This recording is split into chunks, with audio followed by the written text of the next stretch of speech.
We are broadcasting live. Good morning, everyone. This is the meeting of the Council of the Town of Mono held on May 27th, 2025. This meeting is being conducted both in chambers and by means of electronic participation as permitted by Section 238, subsection 3.1 of the Municipal Act 2001 as amended and the Town of Mono's procedural bylaw 2020-42. Residents can either watch this meeting live or view it later on our website. Just a reminder that emergency exits are in the rear of the council chamber. I see that we have a quorum. I should indicate that disclosure of pecuniary interest can occur at this point or at any point in the course of the meeting, and I will be declaring on the presentation of the Orangeville Library and following up in writing with the clerk. Any other conflicts? I'll call on Councillor Capes to read the land acknowledgement. Oh, Fred. Yes, I too will be declaring on the Orangeville Library presentation as we have a family membership, which makes me a member of the library, and there are financial matters being discussed in that presentation. Okay. Land acknowledgement. Thank you. Thank you. We would like to begin by respectfully acknowledging that the town of Mono resides within the traditional territory and ancestral lands of the Teonatate, Adawandron, Haudenosaunee, and Anishinaabe peoples.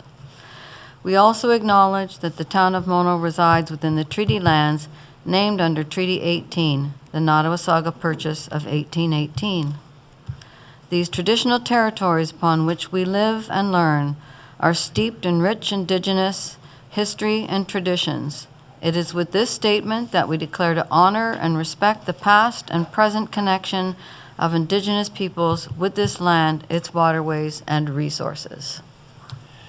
Thank you. I have a motion that Council approves the agenda of Session 10, 2025 as circulated. Do I have a mover and seconder?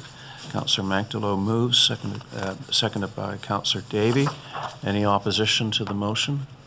That motion is carried. I have a further motion that Council approves the minutes of Session 9-2025 as circulated. Councillor Capes moves, seconded by Deputy Mayor Nix. Any opposition to that? Seeing none, the matter carries. We have a proclamation today of Pride Month. Whereas June is recognized as Pride Month in Canada and around the world as an opportunity to celebrate sexual diversity, promote equal rights, and build awareness of the challenges faced by the LGBTQ2S+ community, and whereas Pride Month is an opportunity to prevent discrimination and promote acceptance and inclusion of all, and to support the development of harmonious and respectful relationships among all members of our community, and whereas the town of Mono celebrates the diversity of our gender and sexual minority communities, including lesbian, gay, bisexual, transgender, queer, or questioning two-spirit or more, and expresses a commitment to diversity, equity, and inclusion in our organization and our community. And whereas during Pride Month we can all reflect on the progress made to recognize and protect the rights of the LGBTQ2S+ communities and the work that still needs to be done. Therefore, on behalf of Council, I do proclaim June 2025 as Pride Month in the town of Mono, and just to indicate that we will be raising the Pride flag on Tuesday, June the 2nd.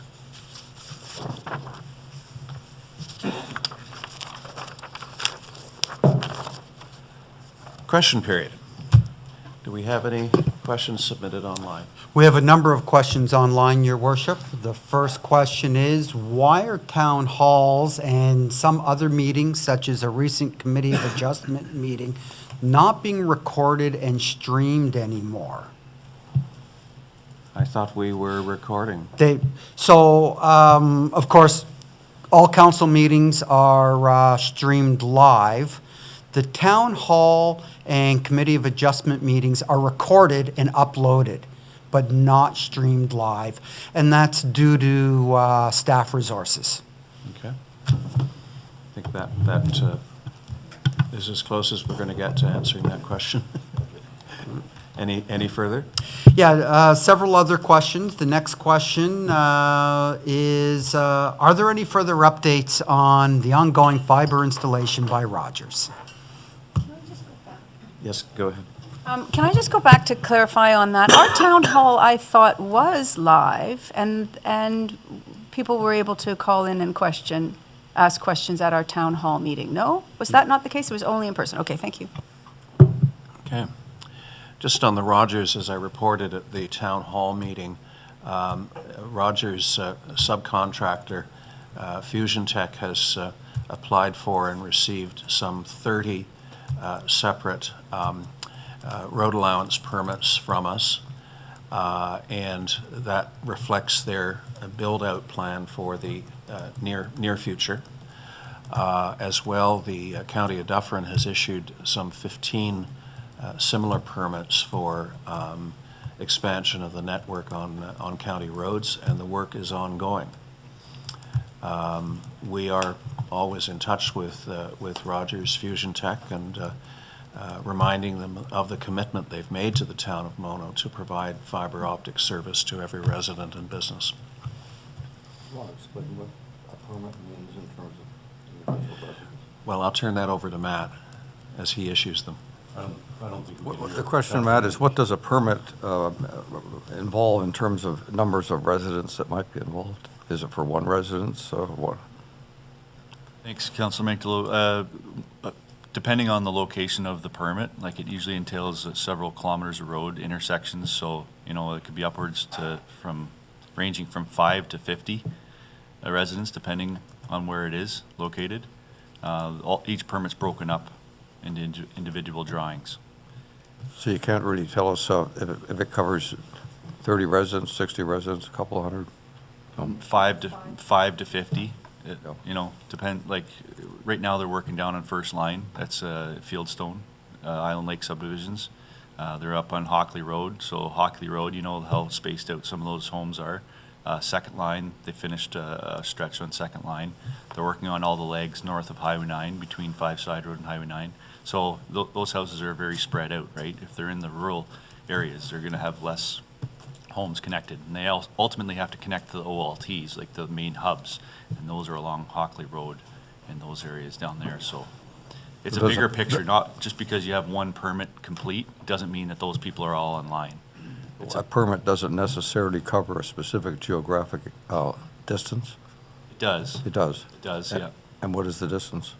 They vary.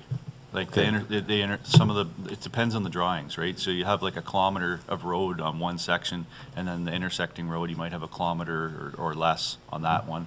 It's all broken up. I could show you what the drawings look like, but the maps are online, and Public Works updates the maps every time an entrance permit or utility road occupancy permit's issued to Fusion Tech. We update it on the town's website. So it gives you an idea of what we've issued as far as all the permits go. So my understanding is that Rogers was on the verge of turning on service for some 200 residents in the town. This goes back a number of months now. Whether they have or not, I can't address that, but they certainly are making a lot more progress now than they were this time last year. I think that's fair. Yeah, we continue to receive locate requests from Rogers for a lot of the service installs, not just the main lines. So service installs and main lines, right? So the main lines are obviously the main connection point, and they all have to reach the final endpoint to put the light through. And then obviously off of those, you have the services that go from that main line into the house. So it's not just getting the main lines installed; it's the services that actually go into the house. Yeah. So. And anyone who's interested, there is a box down at Hockley Road and Third Line that is, what would you call it, a hub or a Yeah, they call them OLTs. OLT? Yeah, that's the main connection hubs that they need to have all connected to make this system live. As distinct from the other OLT? Yes. The bane of our existence? Yeah, so I believe that they have light going through, but there's no signal. So Right. they're still working on that. So it's a bigger picture. It's a whole pile of permits. We issue the permit based on the location for them to work. Yeah.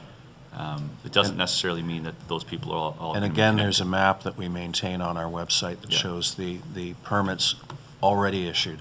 Doesn't necessarily mean there's work going on there yet, but it's an indicator that work will follow That's fairly right. soon. Yeah.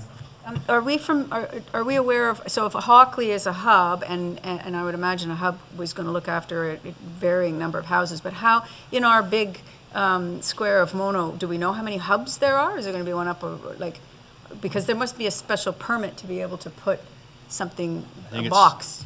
I think it's somewhat proprietary Oh. information for where their main connection points are. The corridors would obviously be the main roads, like Highway 10 and Hockley and the county roads, and then they branch off of that. Well, in 89, I suppose for the north, we can't be all 89, hooked up to Highway 9. Hockley, right? Yeah. Like when NFTC came in 2020, they followed the loop up third line, across 5 Side Road, up second line, Right. across Hockley. And it seems to be mimicking that same kind of All right. layout. Okay, great. Thank you. Fred, anything else? Your worship, we still have a few more questions to go. Okay. So the next question is a repeat from a few months ago from the same resident asking about a rain barrel program in the town of Mono, noting that Orangeville has one. Why doesn't Mono consider establishing one? I think we've given that answer already, and I think we've also suggested that people inquire of the county. Matt, or Michael? That's fair, and council chose to focus money on the subsidy for the heritage tree, the tree plant that through the climate initiative. There was money that council set aside to offset the cost of bulk tree purchases.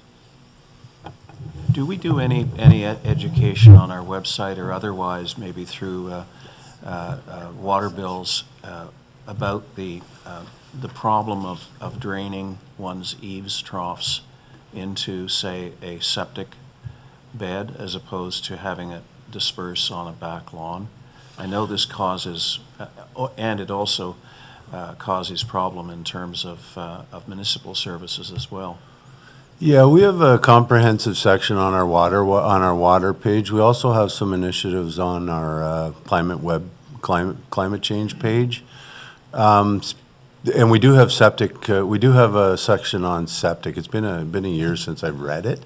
But as for best practices that you've noted, that's something, Your Mayor, that I'd be willing to take a peek at and see if that's one of those, falls inside of one of those web education.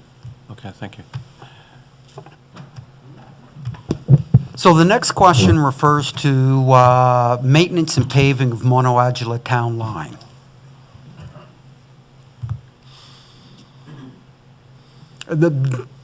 There's no specific question other than would council reconsider its position? Talk to us at budget time. That's all I can say. Well, right now, we do have, Matt can help me, we do have a study that's being done on the Mono-Adula town line to make it safer, which is what they petitioned, the residents who came here to petition want. They didn't want paving. They wanted to make sure that the road was being maintained so that they felt safe. So that's where we are, and that makes more sense. So that's happening. Ralph?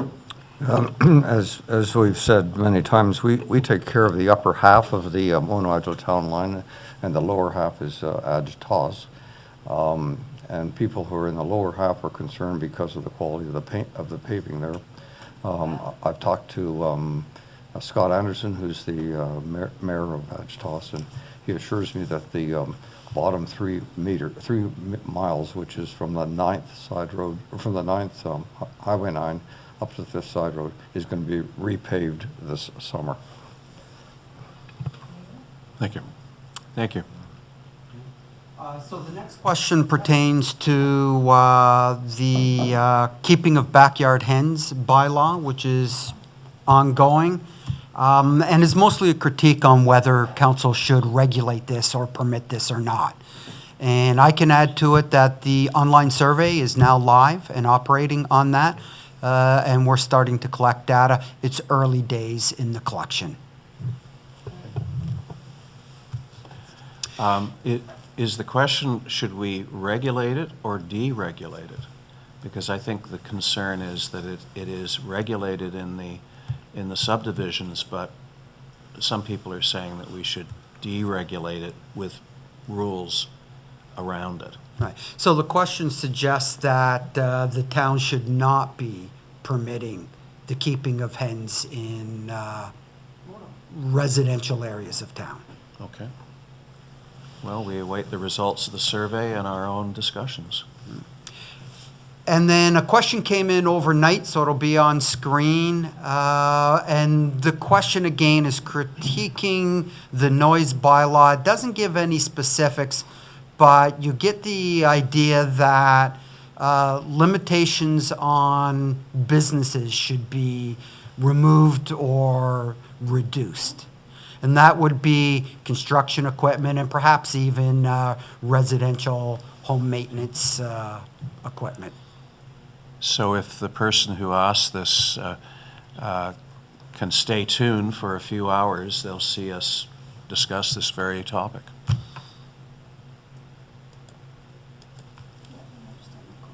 Yeah, it's hard to understand. Well, I think they're objecting to the overregulation of certain activities. That's all the questions, Your Worship, that were submitted in advance. Anyone in the audience with a question for us today? Yes. Good morning, Elaine. Good morning.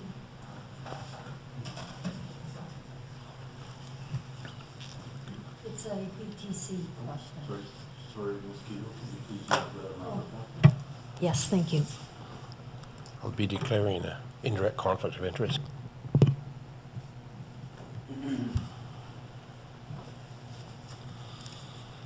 I can start. Oh, yeah, Okay. absolutely.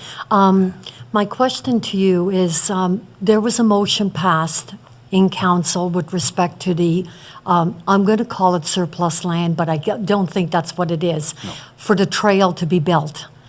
How are we dealing with the motion that was passed? And how did we deal with the ending? Because at the town hall meeting, there was several people contacted me. They didn't feel that there was clarification on how this is at an end. Okay. It's at an end as far as I'm concerned because the Bruce Trail has withdrawn its request. You raise a good point, though, as to where we stand vis-a-vis a motion that was passed and we were going to reconsider Yes. in light of subsequent events. Fred, do you have any thoughts on that? Do you want? So I believe, I can't remember the exact wording of the motion, but I was directed generally to bring back an agreement with respect to the uses of the land, and outside of that motion, I spoke to insurance and various things along those lines. Those conversations did commence with the Bruce Trail. We talked, I spoke with the Bruce Trail about making this a larger agreement because the Bruce Trail has agreements with the town of Mono on a couple of properties existing already, 5 Side Road and 7th Line parking lots. So council was going to see a draft motion or a draft agreement with respect to potentially including the Hockley lands that they asked for. But the Hockley lands were pulled off the table, so there's, in my opinion, the other 2 agreements are standing. They're not expired. They have expiry dates, and they will come back to council once they expire. But there's no sense bringing the Hockley lands because the Bruce Trail pulled their request to build a trail on those lands. But one resident in particular said if the motion has been passed, that motion has to be dealt with. It's either going to be, now I'm probably using the wrong term, rescinded or withdrawn or something. Can we look into that? Because I agree with you that if that motion implied that the Hockley lands were going to be subject to an agreement that was being drafted by staff, we should at the very least rescind it and maybe come back with a motion, either another motion or just let the two agreements expire. But I think you make a good point. Fred? So the motion, Your Worship, directed staff to prepare to enter into an agreement with the Bruce Trail, or well, the Caledon Club. The other party's no longer interested, so there's no legal requirement to pass a motion to state that we can't enter into an agreement because the other party no longer is interested. So council can put out a statement stating that we're not entering into an agreement, but there's no requirement specifically to pass a motion saying we're not taking action because the other party won't enter into the agreement anyways. But I beg to differ. Where is it in writing for the public to know that they've rescinded? There's an open motion. There's something that says they had the right to. What's to say that they won't bring it back at another time under that same motion? Okay. So if it gives comfort to residents that we are no longer looking at the town land off the Hockley Road, I'd be happy to bring a motion myself at the next meeting of council just to clarify. That would be excellent. Thank you. More work for our clerk. Go ahead. Can I ask a clarification? Mike, so when you say that we do have agreements on the parking lot and on the right-of-way, like how long are the agreements for? Do we have a handle on that? When are they going to come back? So they're 10-year agreements. Seventh line and they've both been done in my tenure here. So I want to say 2018, 2017, they were redone and sent through legal. Thank you. Any other questions from the gallery? Any questions online? I have a question. Yes, if you could give us your name, please. It's Val. Oh, Val. Sorry. Yeah. I just wanted to, I noticed in the last meeting, you were talking about the second line development, and I noticed it's at the OLT, the Ontario Land Tribunal. I think you've got a session today in camera. I was wondering, is there anything else that we can do as the public in order to be able to help in being able to express some of the concerns we have around that development? Any thoughts from staff? So there has been on Schedule A, the notice of the CMC, the Case Management Conference, and all residents can register as a party to the case. Okay. And that's the best we could, and be able to express what our concerns are around it then. I know you were going to go back to the video and take a look at what the recommendation was that they come back, but they went right to the OLT. Yeah, and Val, I think the purpose of the hearing that is coming up isn't focusing on the merits of the application so much as it's focusing on the process wherein we were assured that the proponent was coming back with a Plan B and chose not to come back with a Plan B but take it directly to the Ontario Land Tribunal. That's the issue right now. Well, and actually, to clarify, take it to the Land Tribunal accusing us of not making a decision. That's correct, yeah. Their argument is that we didn't make a decision. Well, how can you make a decision when you're waiting for the other side to come back with a proposal? So Good, so there, okay. it will be an interesting hearing, hearing, but it isn't on the overall merits of the proposal. Okay, all right, and then we can join publicly if we want to hear that. As far as I know, it's open to, Fred? I should just add on this, because I had a phone call last week from someone on the second line who was just given or delivered a copy of the application, the original application, I don't know who's distributing it, but this wasn't an amended application, it was the original one. It's been quite a few months. Oh, Mike's got his hand up.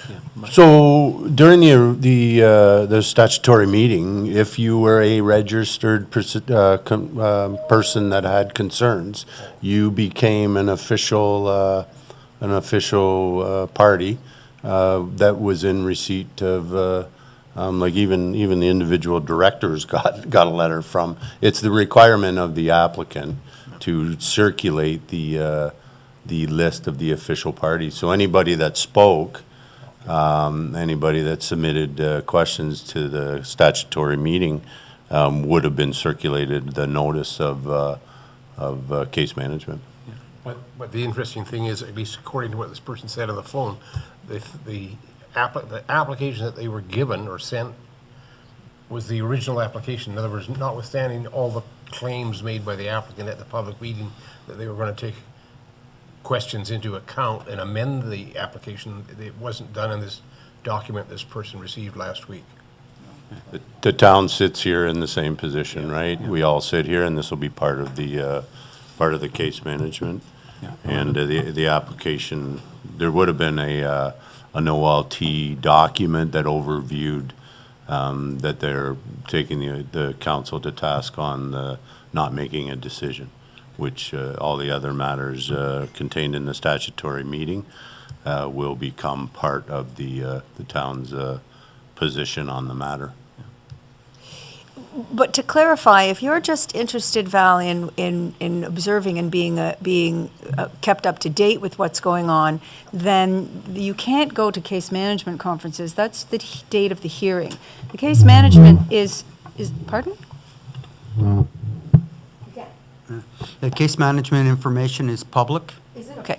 So, but to be a party to a hearing where you're actually making submissions, that's a different thing. You have to register for that. You have to be registered for that, just so that you are understanding, because you made a comment, you just made a passing comment about how, that you could go or whatever, but it is something that you need to be registered ahead of time and make submissions yourself, and like there's a responsibility to it as well. Yeah, so there is a process. So those people who are permitted to register as third parties, so those would be people who made written submissions or specifically requested to be informed on the status of the application, are able to register as third parties. They can then submit written submissions.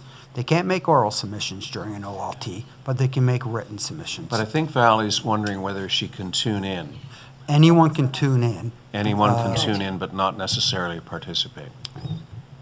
And just for the record, I have had people as recently as last evening say to me that the distance of circulation is wholly inadequate for a proposal of this size. I forget how many meters away one gets notified of the application, but their view is that it's too short a distance. Right. So it was 120 meters. We expanded that. The legal minimum is 120 meters for notice of a OLT on a plan of subdivision appeal. And then we expanded that. It's the requirement of the applicant to send out these notices.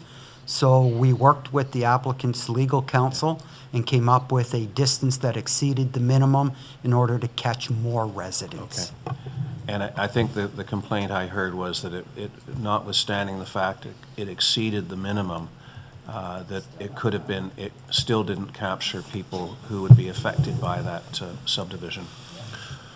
Yeah, and because the responsibility is given to the applicant, we couldn't unilaterally state and tell the applicant to send out to a greater. Hence why it had to be an agreement between the town and the applicant on this expanded distance. Okay, that's interesting to know. If I may, your mayor, I love to jump on these opportunities. If there's information within the town that you're interested in, e-subscribe for notifications. You get notifications of agendas, of the minutes being posted. If you're interested in planning documents with respect to zoning bylaws, such as this, you register online and you'll get notification of those agendas. Council meetings you can do, DEI committees, all of our committees, you can select individual ones. Please become a subscriber of our website, and it allows you to do individual items. So we have the mechanisms in place. So I recommend that all residents take some time and subscribe to individual issues at hand. Committee of Adjustment as well for minor variances and severances, et cetera. And that expands, that gets you the boundary, that gets you the entire boundaries of the entire town of Mono, and you'll be ensured not to miss out on exciting stuff at council. Good point.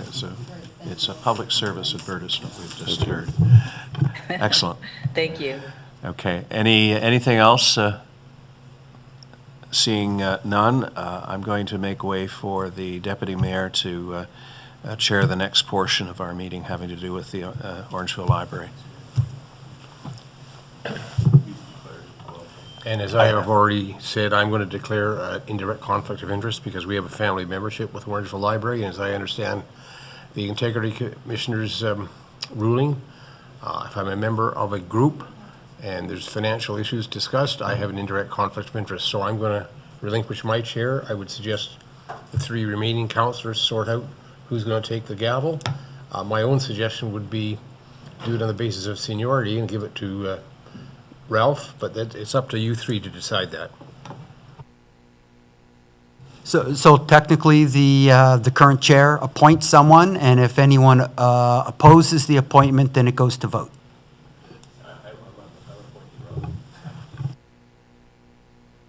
For the record, Deputy Mayor Nix appointed Councillor Manktelow.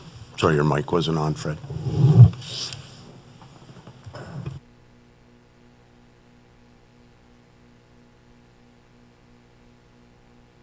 Sorry, Councillor Manktelow, can you turn your microphone on? I can hear. Thank you. We have the Orangeville Public Library here to make a presentation, and call on them now, please.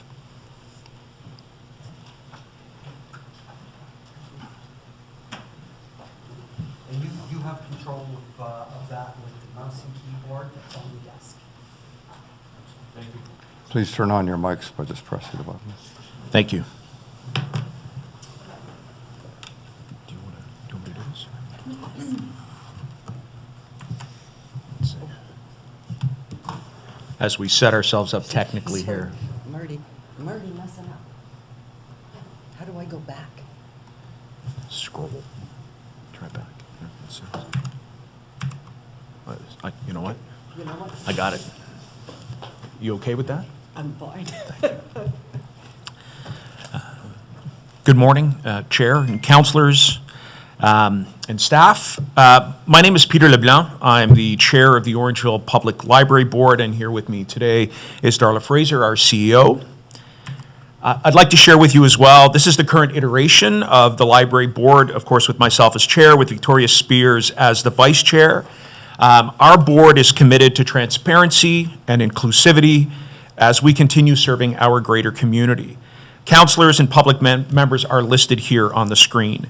This board is now serving the second half of the term and will remain as the governing board until such a time as the newly elected council, of course in the October 2026 elections, appoints 7 new members to the Orangeville Public Library Board.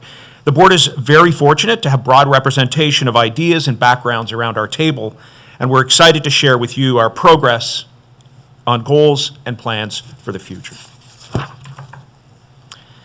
We'd like to thank you for including our information in your communication. We believe that working together can add to the quality of life for your residents. We understand Mono Council's commitment to the 3 E's, environment, economy, and equity. They're all also priorities within our strategic plan and mission. And similar to the mandate for Mono's Diversity, Equity, and Inclusion Advisory Committee, the library connects with organizations and stakeholders, particularly those from marginalized groups, to liaison with and to collaborate and amplify their voices to provide opportunities to bring people together and facilitate discussion that promote broader understanding and engagement between residents of diverse backgrounds and abilities. The library's goals are built on values. Inclusivity is a priority. Everyone is welcome. The public library is the great equalizer. Now, our goals are listed above, but more importantly, I would like to highlight some of the achievements of 2024. The first, enjoying and settling into the renovated Carnegie Library on Mill Street. The official grand opening was held in February of 2024. We hope that all of you have had a chance to see the changes in person. I brought a couple of teaser pictures that I'll show on the next slide in case you haven't had a chance to drop by. We added self-serve options at both branches, and we're just finishing up installing a new security system for inventory control. Our second is we're working with new partners in some new places. The Credit Valley Conservation at Island Lake, Early Years Dufferin, Stories in the Park, the EDI Committee of Council in the Opera House. We have a makerspace, which we plan to market as the Exploratorium, and the number of memberships and visits are up, and the board remains committed to advocating to promote awareness and visibility of the library and the library's role in our community. So here are some of the great photos of our improved space. Like I said, I hope that you've had a chance to visit in person. If not, like we said, public library, open space, everyone is welcome. The Mill Street location of the Orangeville Public Library is a very busy community hub. The goals of the renovation were better accessibility, functionality, and openness. A larger elevator was added to replace the aging and cramped lift. A barrier-free washroom was added on our main floor, and the new atrium space was created, connecting beautifully to the exterior gardens and our streetscape. A new main floor layout, finishes, the art, a living wall, and millwork helped to complete the space. About our programming is diverse. It's designed with the entire community in mind. It aligns with fostering lifelong learning as well as intellectual freedom. We offer many drop-in programs. However, there are more registered programs as we deliver events in the evening at Mill Street when the library is closed to the public. And of a particular note, membership to the library is actually not required to participate in these programs. Just a couple of slides, maybe hard to see with the small print, but to demonstrate our reach into the community in 2024. Our electronic circulation has increased by 300% compared to pre-COVID levels, showcasing continuous improvement and innovation in service. We've gone from 39,000 downloads to 103,000 downloads. Our physical circulation, so that's our books plus, is close to achieving our 2019 levels as well, our pre-COVID levels. We are delighted that library membership has surpassed our pre-COVID numbers, highlighting a return to community trust. Of the Orangeville Public Library's total active members, just under 600 households, so I think it's 596, are residents in the town of Mono.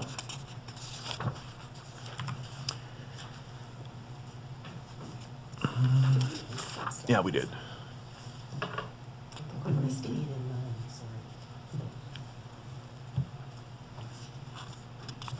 Oops, I just want to make sure that I've got, we did. So, yeah, I think we've gone backwards. So, I want to point out this slide to you. The library services are expensive, but they are also an excellent investment. There's a tool, actually, an assessment tool that assesses the economic value of the services that the library provides at little charge or no charge to its participants. The Valuing Ontario Libraries Toolkit, otherwise known as the VOLT, was developed by researchers at the Nordic Institute, as well as professors from Algoma University, along with the Ministry of Tourism, Culture and Gaming's Arm's Length Agency and the Ontario Library Services.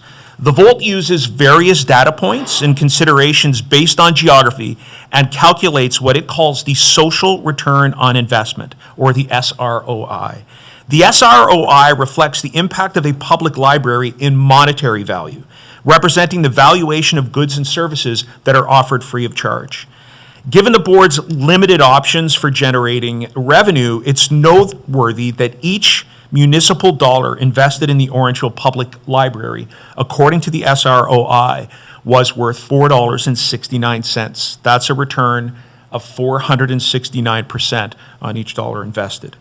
The total economic benefit generated by the library was just under $10 million, which equates to under $900 per household, with the cost of the town of Mono being only $195 per household.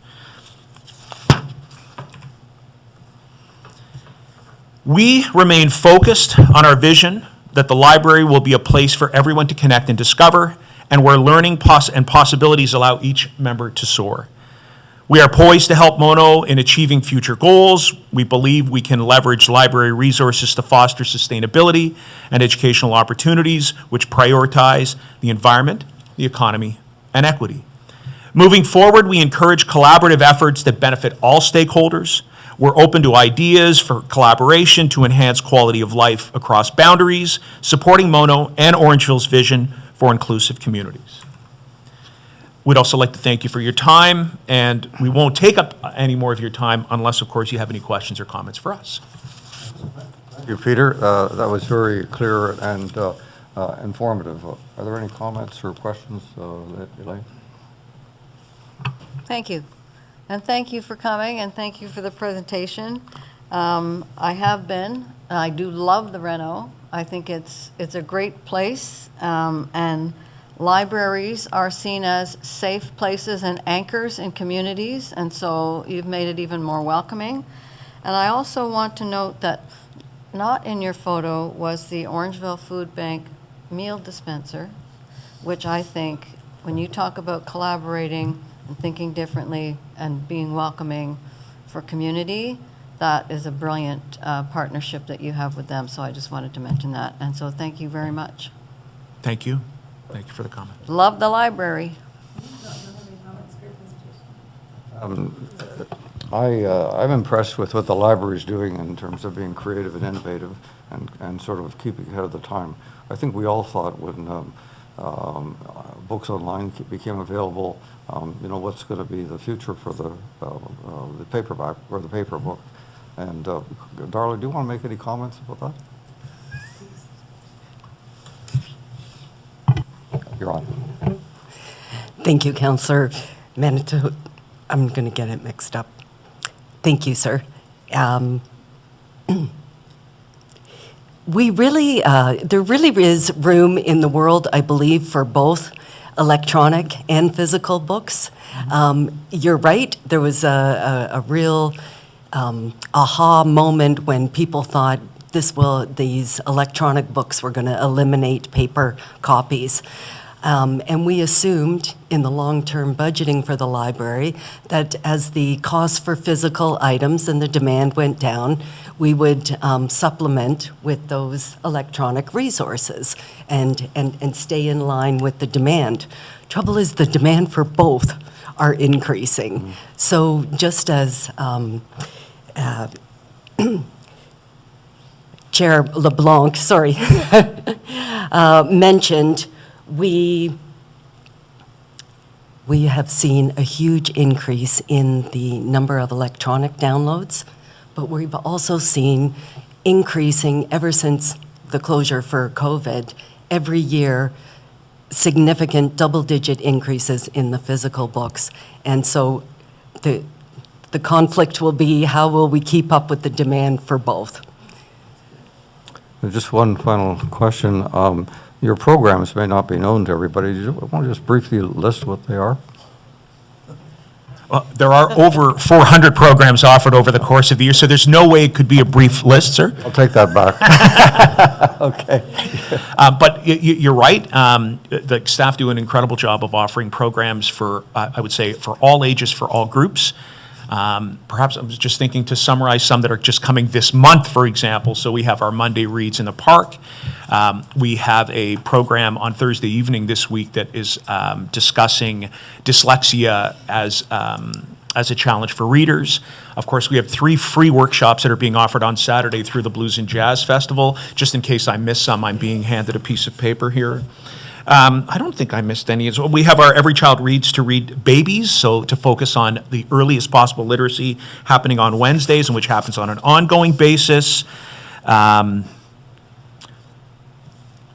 think I think I've covered most, books in loose parts. We've got the, again, coffee conversation of books that happens off-site, that rotates through a variety of sites, which is being offered in the middle of June at Mochaberry, and that's for people that come together and just speak about books and reading in general.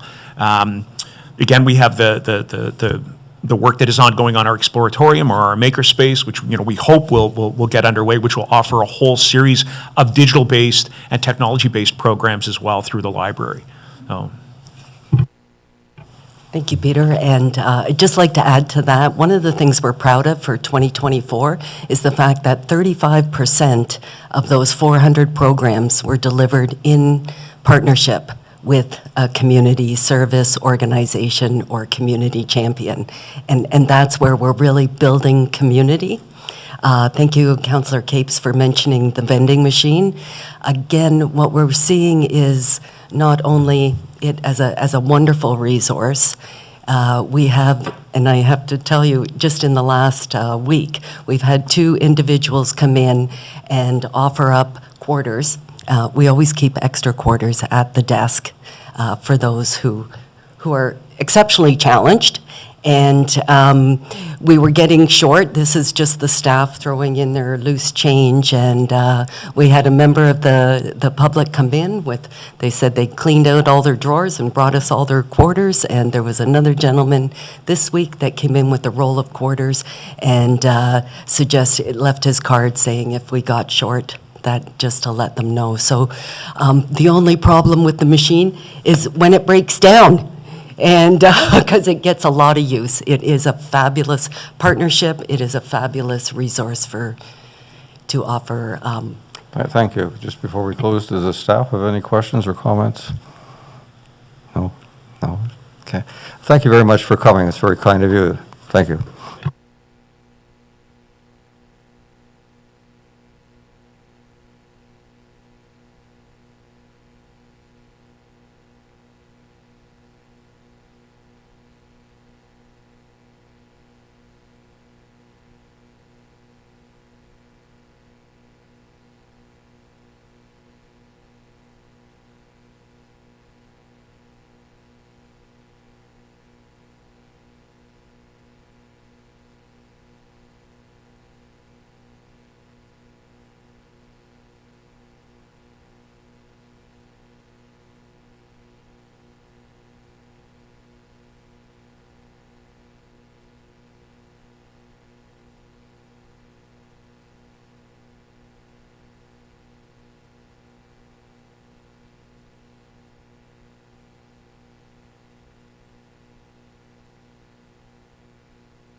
Thank you to whoever chaired the last portion of the meeting. At the table.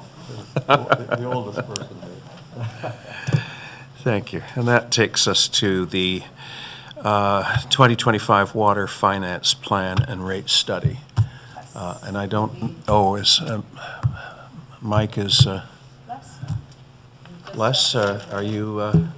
Mike said he'll be back, but we have Sean Michael from Watson Associates. He'll present the water rate and financial plan. Welcome. Thank you. Thank you. Good morning, Mr. Mayor and members of council.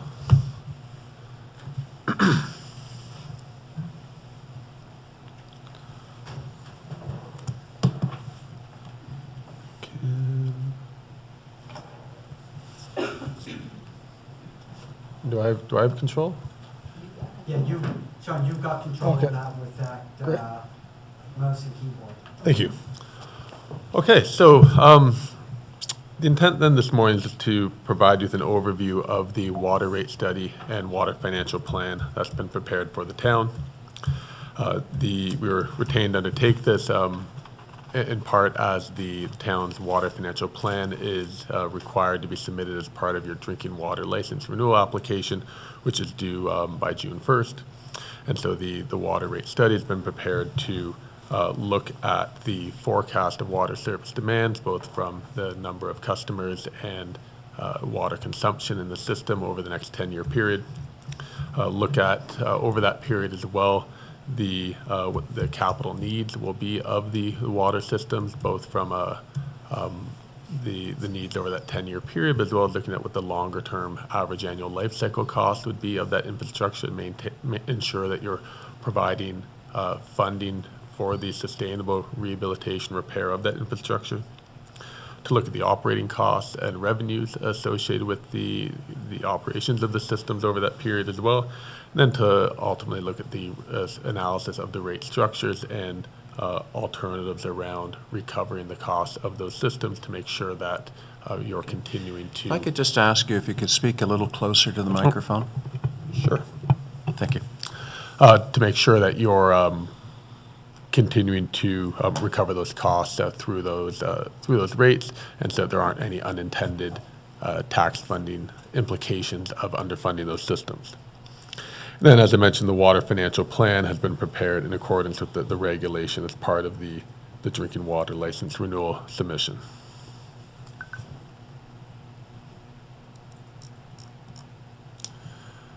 Just briefly on the study process, it commenced in late last year.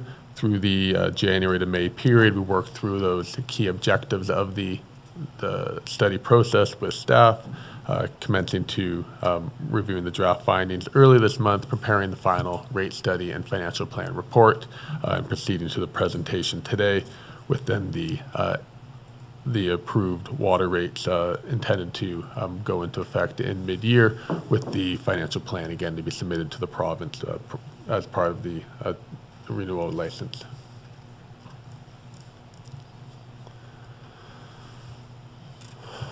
So in terms of the consumption and customer forecast, there is fairly moderate, minimal growth anticipated in terms of new homes that would connect to the system. They're anticipated in the latter portion of the forecast period. So there's currently 1,076 connections to the system, with about 450 of those being in the Cardinal system and about 625 in the Island Lake systems. It's anticipated that over the period, the latter half portion of the forecast period, we have 18 new connections added in that time. From a water consumption standpoint, because the water rates are imposed both on a fixed rate monthly component as well as a charge per cubic meter of water consumed, it's important to understand how that water consumption will change. Currently, the average annual consumption per customer is about 262 cubic meters per year. It's anticipated that new connections would consume a little bit less, 245 cubic meters per year, and that there would be some moderate levels of water conservation within existing connections as well. And so that over that forecast period, even with some additional connection to the system, it's not anticipated that the overall annual water consumption would change. It would remain at about 280,000 cubic meters per year across the system in aggregate. So then moving forward to the capital needs. Over the 2025 to 2035 period, there's about $18.5 million in capital needs anticipated, about $1.7 million per year. The vast majority of that capital program relates to the new water tower that's anticipated over the 10-year period at $7.2 million, and the arsenic remediation cost as well at $7.8 million, that representing about $15 million out of the total $18.5 million. So that's the anticipated expenditures over the 10-year period. But we also want to understand is over the longer term life cycle of these systems, what are the average annual capital needs that would be expected? And that's about $860,000. And that's been premised on the average or the total replacement cost of the various infrastructure components, whether that's facilities, water mains, meters, or SCADA equipment. And then looking at, for the meters and SCADA equipment, a straight line replacement approach, and for the facilities and water mains, using a mid-range of the reinvestment rates that are set out by the Canada Infrastructure Report Card for maintaining those types of assets.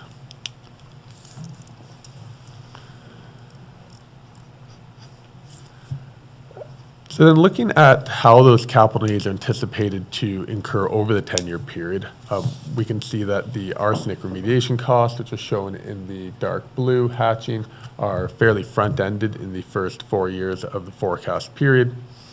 And then the water tower costs are distributed over the 2026 to 34 period, recognizing the uncertainty of the timing on exactly when those costs would be incurred at this point. The other costs are outside of the tower and arsenic remediation average about $350,000 per year over that forecast period.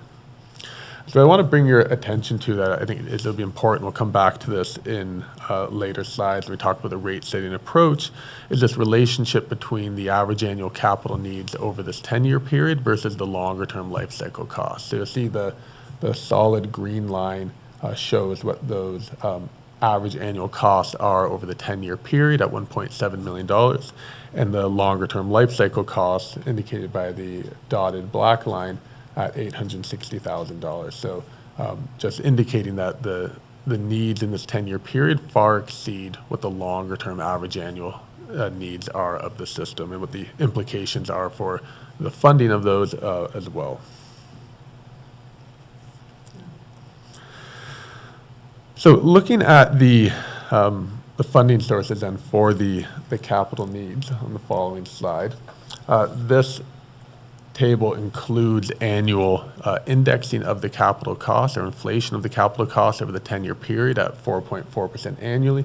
So you see the total capital finance in this table at $21.7 million compared to the $18.5 million total capital cost referenced in the previous slide. That difference is because of the annual indexing applied over the 10-year period to the capital needs. The capital funding sources include $5 million roughly for grants related to the arsenic remediation program. There's about $7 million in the use of water reserves over that period. And then the remainder of those capital costs would be funded through new issuances of long-term debentures at about $9.8 million. For the purpose of the financial plan, the new debt has been included at a 20-year term and 3.9% annual interest rate, and that was based on the last available Infrastructure Ontario lending rates when the study was prepared.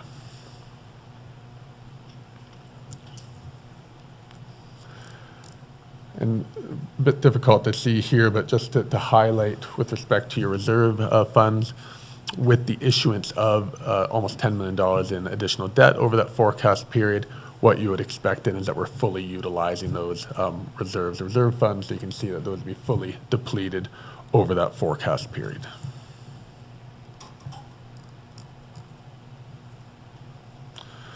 So moving then towards operating costs, the operating budget has been increased based on specific inflationary adjustments that have been made by expenditure component through review of staff and looking at the average annual historical changes and trends that we've seen for the various operating budget components.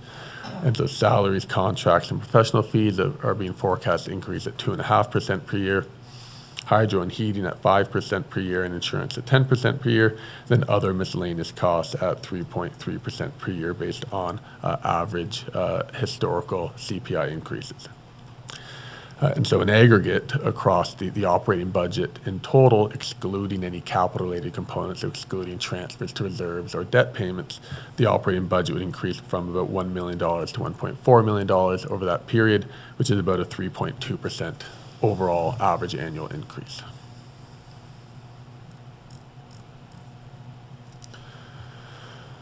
So this slide then lays out what I was referring to earlier that we'd come back to in terms of the interaction of the long-term annual cost and the 10-year average annual capital cost, and what that means for the rate-setting approach and the contribution to reserves or the requirement for debt. And so the table on the top is showing the top line in green is showing what those average annual life cycle costs are in a hypothetical situation. And we can see that those are greater than the hashed line in orange, which is the average annual capital needs over a forecast period.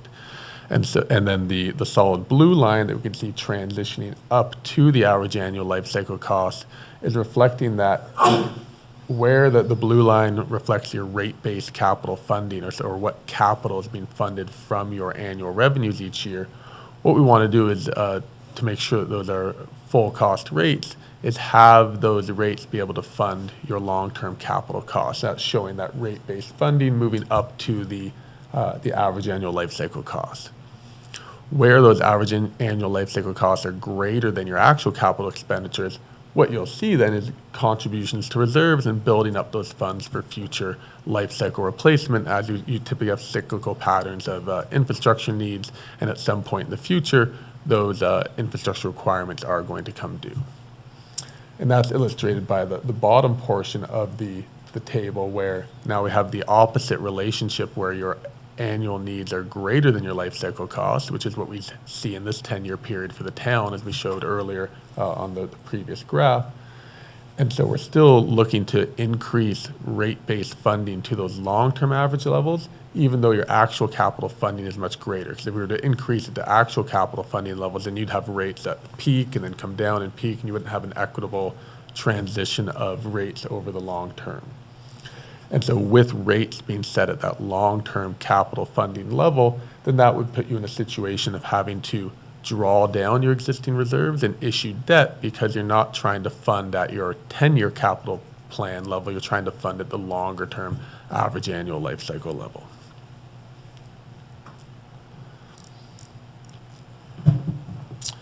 And so this slide then illustrates that plan, including both operating costs. I'll just explain the various components here. The solid black line is indicating when we add in your annual operating costs to those long-term average annual capital costs, what that targeted funding level would be over the 10-year period. And we can see beginning in 2026, there's a gap there between the actual cost that would be included in the plan and what that full operating and capital cost would be.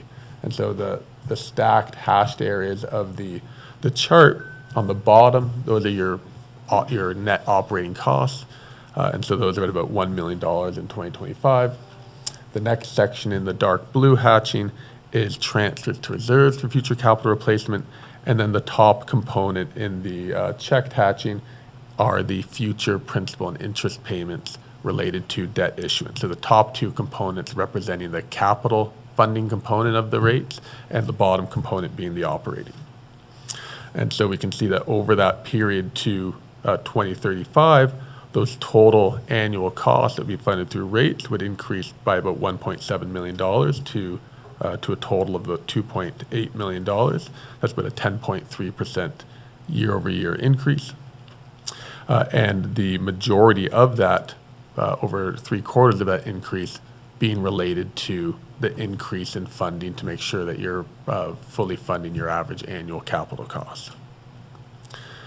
And then what's also notable is that at 2035, the capital and operating components of the annual costs are a fairly even split, almost 50-50 split between what $1.4 million for operating, but $1.4 million for future capital replacement.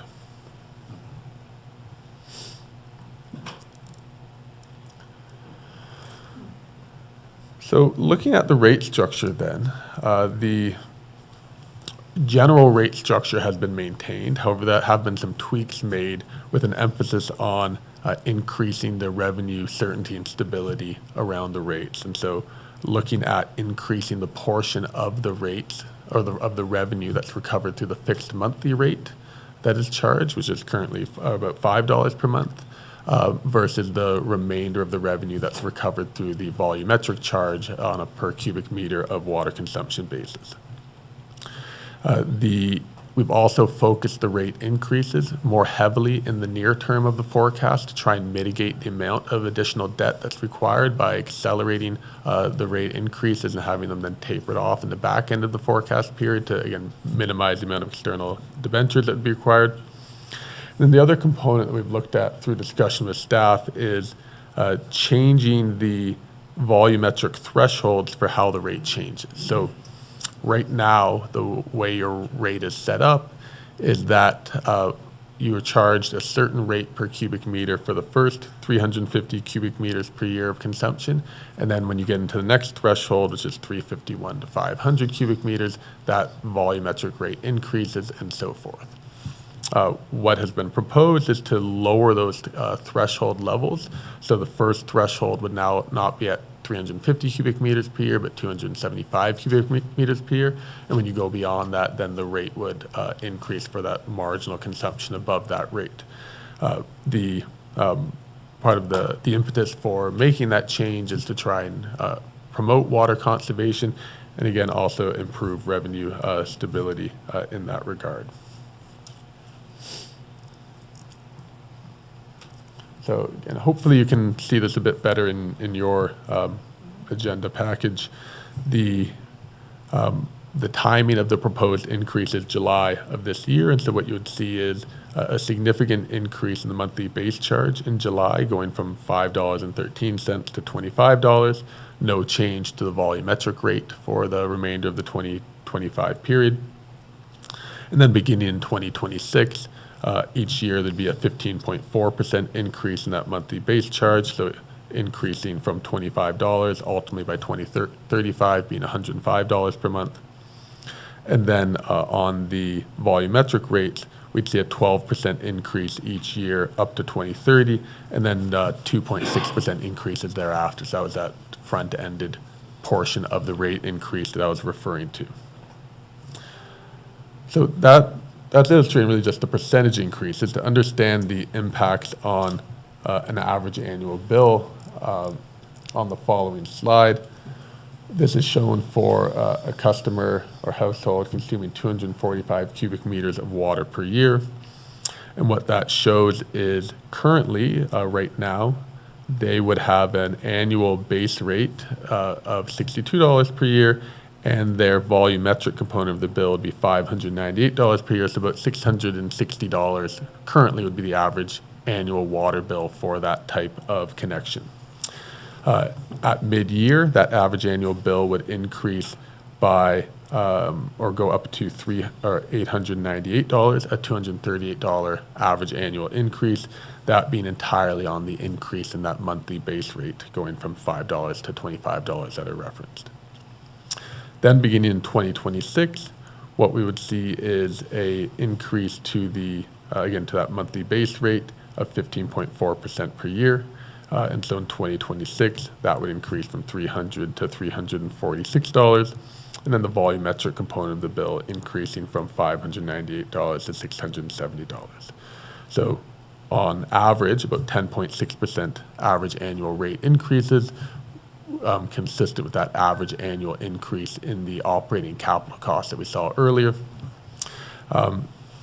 With, again, those rate increases from a percentage standpoint being slightly higher in the near term, so about 13.2% increases in 2029, or 2030, I should say, followed by 7 to 8% increases thereafter with the lower volumetric percentage increases. So, but again, over the entirety of the forecast period, year over year, about $156 average annual water bill increase.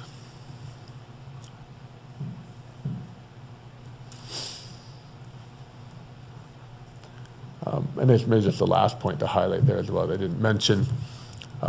We talked about earlier that over 3/4 of the cost increases are related to the capital component.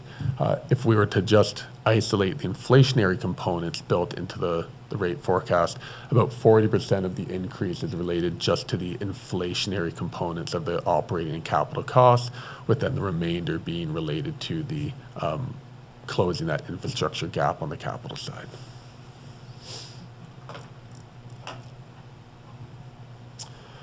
So then this presentation looks at the current average annual water bills for the same average household consuming 245 cubic meters of water per year. It's looked at for surrounding municipalities in Deferred County and further abroad. And so what this shows is that the current bill within Mono would place them towards the bottom end of the comparison. Above that of Grand Valley, Collingwood, and Shelburne, but still below that of the majority of others, including Orangeville and Minto and Walmer and East Fairfax and Amaranth, closer to the top end of the comparison with some of their smaller systems. And then with the rates in 2025, the mid-year imposition, we'd see that position increase as indicated by the blue, dark, or more teal arrow in the middle, moving that above that of Springwater, Orangeville, New Tecumseh, and Clearview. And so one of the important things to, I think, note here when looking at these, the positions of the different municipalities is one of the trends you see here is that the size of the systems is really important, as there are economies of scale in larger systems that are commonly seen that allow municipalities to have relatively lower rates to spread those capital and operating costs across. So some of the municipalities at the top end in terms of Malmer, East Halifax, Amaranth, they have systems that are even smaller than your own. And then as well, this is a point in time assessment. And so when looking at some of these other municipalities' rates and how they've been forecast over the longer term, a number of these municipalities are currently undertaking updated rate forecasts that would have their latest information included in it in terms of their asset management plans that they would have prepared over the last couple of years. And so they would reflect that a much more comprehensive, detailed examination of their long-term capital costs that could impact their future rates as well.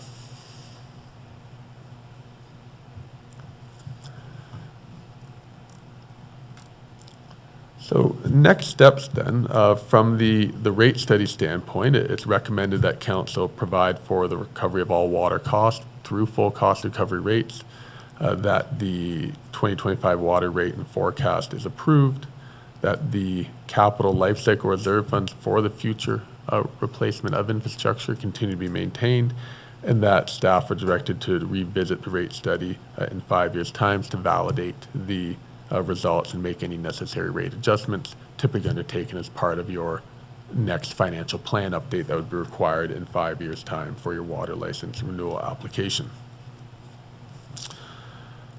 In terms of the water financial plan, so the water financial plan would be prepared as dated on May 22nd, 2025. Notice of the availability of the financial plan needs to be advertised. The financial plan, council resolution approving the plan, and the rate study underpinning the financial plan needs to be submitted to the Ministry of Municipal Affairs and Housing. And then the council resolution approving the financial plan needs to be submitted to the Ministry of the Environment, which satisfies the requirements of the Safe Drinking Water Act. When is it? Just in due course, or is there a date? The items in 3 and 4 would be as part of your June 1st submission.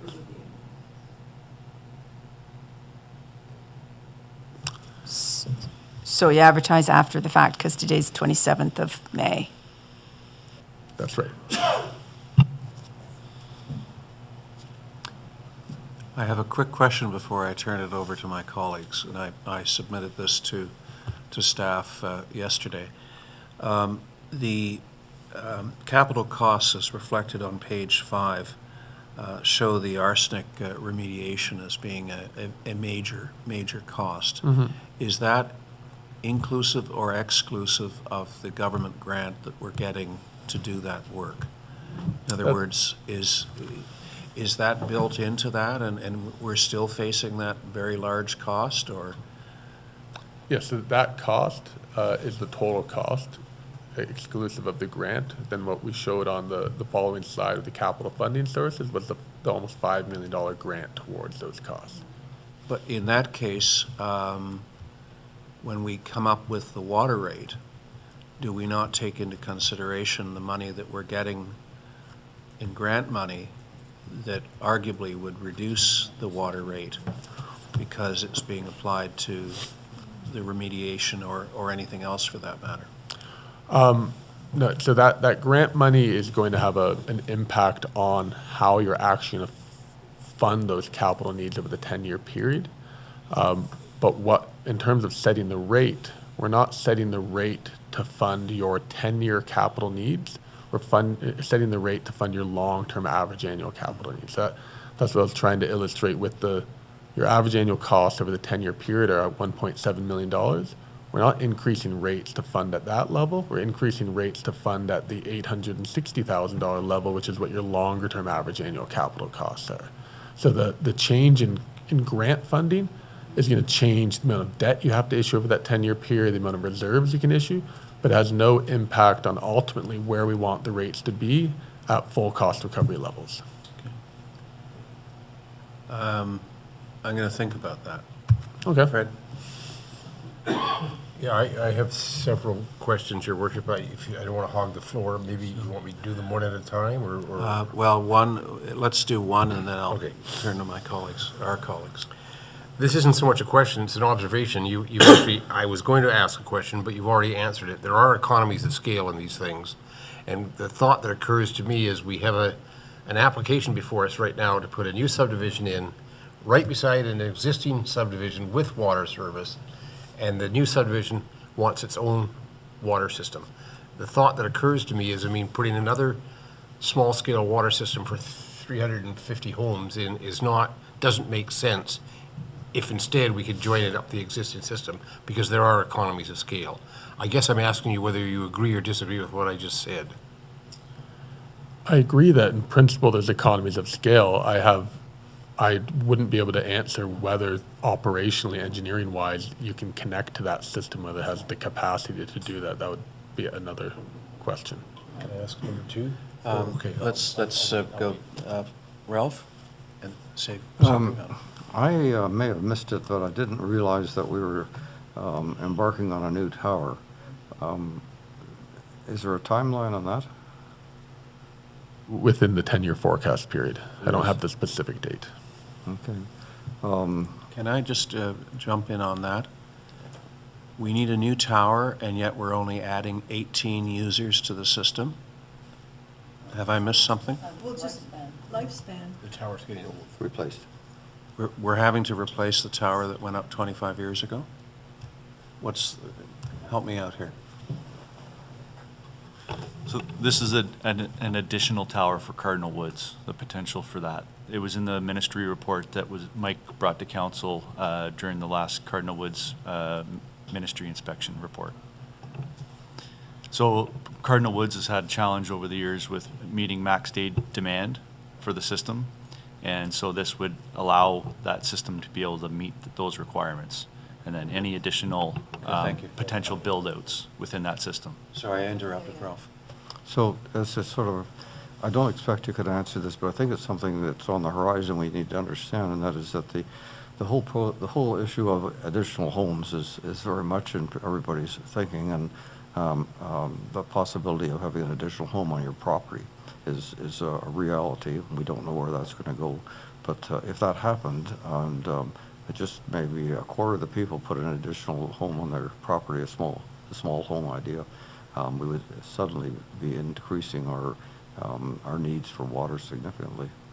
So that's something I see on the horizon. I don't expect you to answer how much it's going to be or anything. Thanks. Yeah, it would, presumably there would be a process that the town would go through in terms of assessing the available capacity within those systems to allow for those approvals. And then if they're going to be connected to the system, then they would be part of the rates that property would be charged. Okay. Any other questions before I go back to Fred? No, you actually answered my question, so thank you, that was good. Okay, Fred? Again, you've partly answered this question. When I first read the report, and we have a need of $18.5 million in the next decade for capital, and then I read that 7.2 million of that was for a new tower and 7.8 million was for arsenic remediation. Now, I just understood that I thought the tower was for Island Lake, but it's for Cardinal Woods. So part of my question now doesn't make sense. But my first thought was most of these capital needs are for the Island Lake system, and yet we're developing a rate for the water for both Island Lake and Cardinal Woods. And I thought, hold it, that doesn't make sense because all these capital needs are for the Island Lake system. But you've just explained the new tower is for Cardinal Woods only. So maybe my question isn't as important. But although I still wonder why the capital that we need, notwithstanding the government grant for the arsenic reduction, why should that go into the cost, the rates that are being paid for by the Cardinal Woods people? Because they don't have arsenic. So it's being consistent with the policies in terms of how these systems would be funded that's been previously established by council, and that there would be uniform rates imposed for both systems. And so notwithstanding the fact that if we were to look at this individually, the operating capital cost for one system could be higher than another, that the rates would be uniformly imposed across both to reflect the average cost of providing water systems to your serviced residents. That's an approach that municipalities are more commonly trending towards, is to have uniform water rates, to reflect the fact that in some cases there's been decisions to create very small water systems that are getting to the point that'd be virtually unaffordable if there wasn't some essentially cross-subsidization between those smaller systems and larger systems within municipalities that have multiple systems. So you could think about like a neighboring municipality, or not direct neighbors, but nearby, like Agila Tosserentio, which has multiple systems. Some are larger, some are smaller, average cost rates across all. Sure. Go ahead, Elaine, and then Ralph. I'm just thinking of this in terms of everybody pays the same tax rate. Not everybody gets exactly the same service. I don't get any sidewalk snow blowing where I live. Don't have any sidewalks, but you know what I mean? So it is consistent, it is per taxpayer, it is, so it does make sense. Thank you very much for the presentation. Have to say, I had to read this document a few times to really understand what was going on, and all with having the misconception that we were replacing. I'd forgotten that you did tell us that we were going to. So that's it's been very helpful. But I mean, I'm really disappointed in the timing. Is this the way that this usually happens? That we're doing this right at the deadline, like June 1st is right around, that we have to accept this now? And I mean, this is a big deal to our people that get the water. Or was there a delay in something that made it so that, like, it's just to know for going forward, since you have to come, we're going to do this again in 5 years, and it's only good for 10 years. And so is that the way it is, that you do it at the end so that we have all the data? Like, for example, the other municipalities, you say that we may be in a different spot on the graph as to all of them, because they're all doing this kind of thing too, and we don't have the data yet. So is that it, that it's been a balance, or was there some, I just am worried that this is a great shock to our residents. Not that it's not clearly required. Everything costs more money, and if we need, I get it. But I think it's nice to have some time to digest. No, I wanted him to answer that. Because I was just going to say, to your question, the question is the rate to the homeowners going to change on June 1st? No, July. Mid-July. July. Right, because the June 1st date is the date that this has to be filed. Submitted, Okay. yeah. So, Sure. So you don't have to do it right at the end. The intent was to have this come forward a little bit earlier. It wouldn't have been months earlier, but a little bit earlier. But there were some delays in working through the information that didn't allow us to come to council as early as we had hoped. We had initially hoped to be at an earlier meeting, perhaps at the end of April. So, Mike? Just further to Sean Michael's comments on that. So the Safe Drinking Water Act requires that the town has a municipal drinking water license that expires every 5 years. That's why Watson will generally be back 5 years from now, and they're recommending us review this. Council needs to have the municipal drinking water license. You will recall from your standard of care training that we're obligated to have these licenses in place. So council will be asked two things today, is to approve the financial plan based on some of the recommendations that Sean Michael has provided. But you'll also be directing staff to prepare an updated water bylaw in accordance with the 2025 financial plan. So this will come back.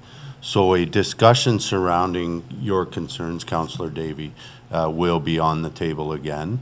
But from a municipal drinking water licensing act under the Safe Drinking Water Act requirements, we're asking that council today would approve the plan. But that doesn't mean that you've set there's no rate change until you set the bylaw.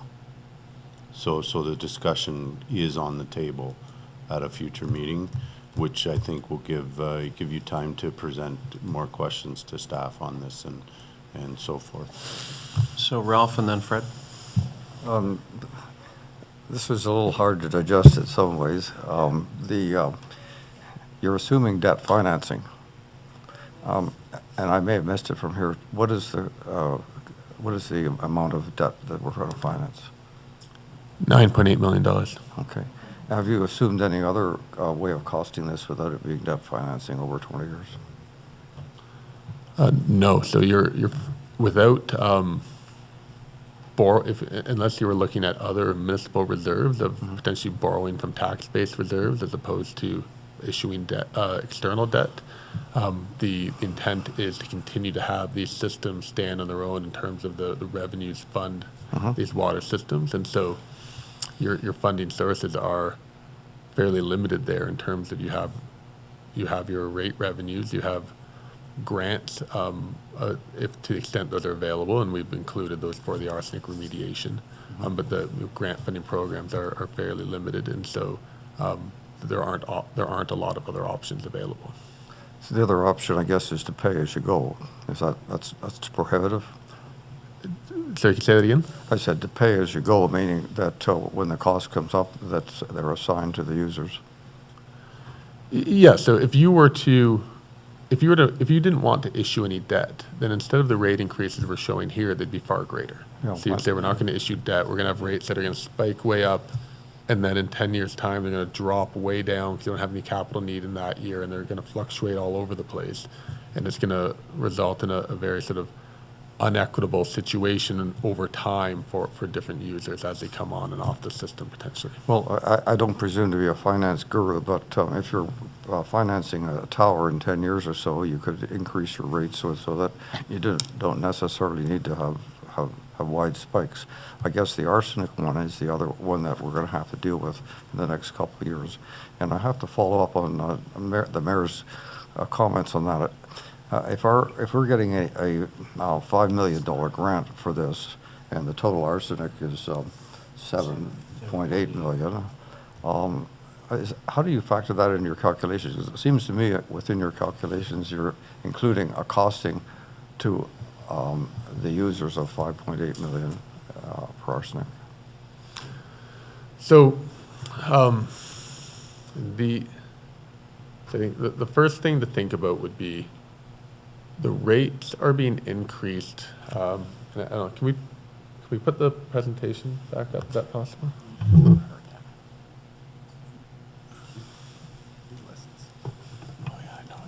Thank you.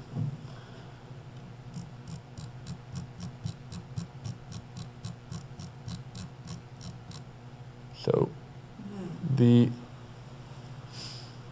if we look at this bottom table here, this is illustrative of the situation the town is in, where your average annual capital needs, including things like the water tower and the arsenic remediation, if we net the grants out, so only $2 million excluding the grants, those costs indicated by this top line are greater than what your long-term average annual life cycle costs are of the system.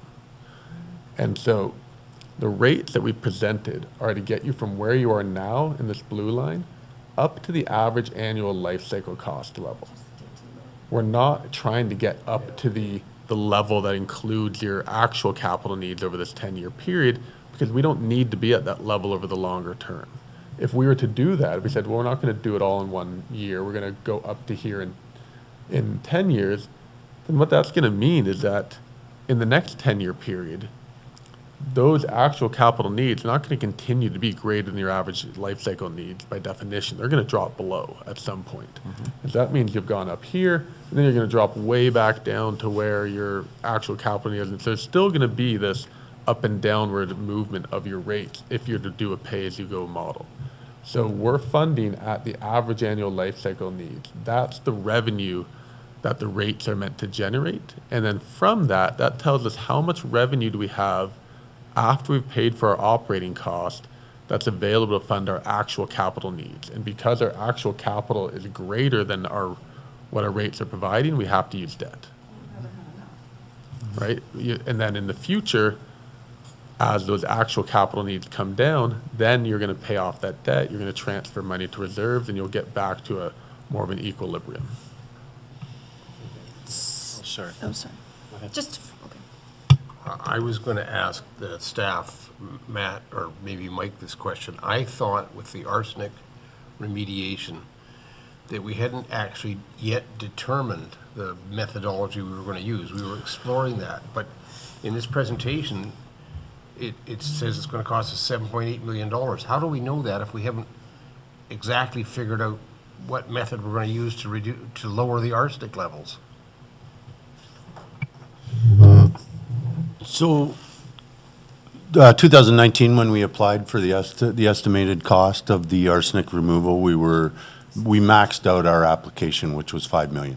So the arsenic removal wasn't $5 million. It was what we were allowed to apply for the grant. The environmental assessment, the EA process that we're entering into, Matt and I have been doing meetings for the last 4 years with respect to this arsenic. We've become more educated on the problem at hand, and it is we have 5 wells that provide the Island Lake drinking water system that have just slightly below the arsenic required levels. This complex problem has a magnitude of solutions that we're investigating. And we're making an estimate right now at what we believe the true cost will be, and it's a good estimate based on where Matt and I believe we're going. But the environmental assessment process will lay this out for council on what the solution Okay, just to will repeat be. my question, So- that you're estimating it'll cost us $7.8 million, and that's your best estimate as to how we lower arsenic levels. But by the time you finish this EA process, that figure could come in lower or higher, and it could be significantly higher. I mean, it might be, we have to find another aquifer to drill another well or something. I don't know, Matt, I'm just guessing, but, all right, my point is this $7.8 million is really a guess right now.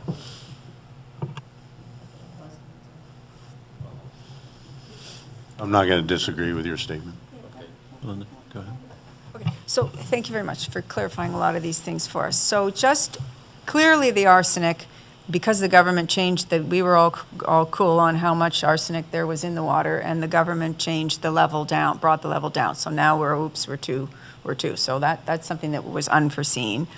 And also with respect to not being able, as the aquifers change, and not being able with the surface deal that we've got going on in Cardinal Woods, that's why we're wanting to have the higher tower for the pressure to get better service for the same number of people who've always had the water.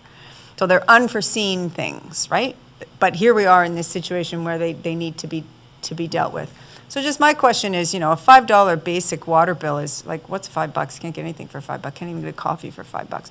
So should we would we have been more responsible along the way to have been, having bigger reserves? Is there any, because what we're doing now is trying to catch up, and it looks like we're never going to catch up. So that debt has to happen, in which case, when are you ever going to pay that back? Like it just seems like it's going to snowball. Just wondering, should we have had bigger reserves, or are these new things so big that you were going to get to this point anyway?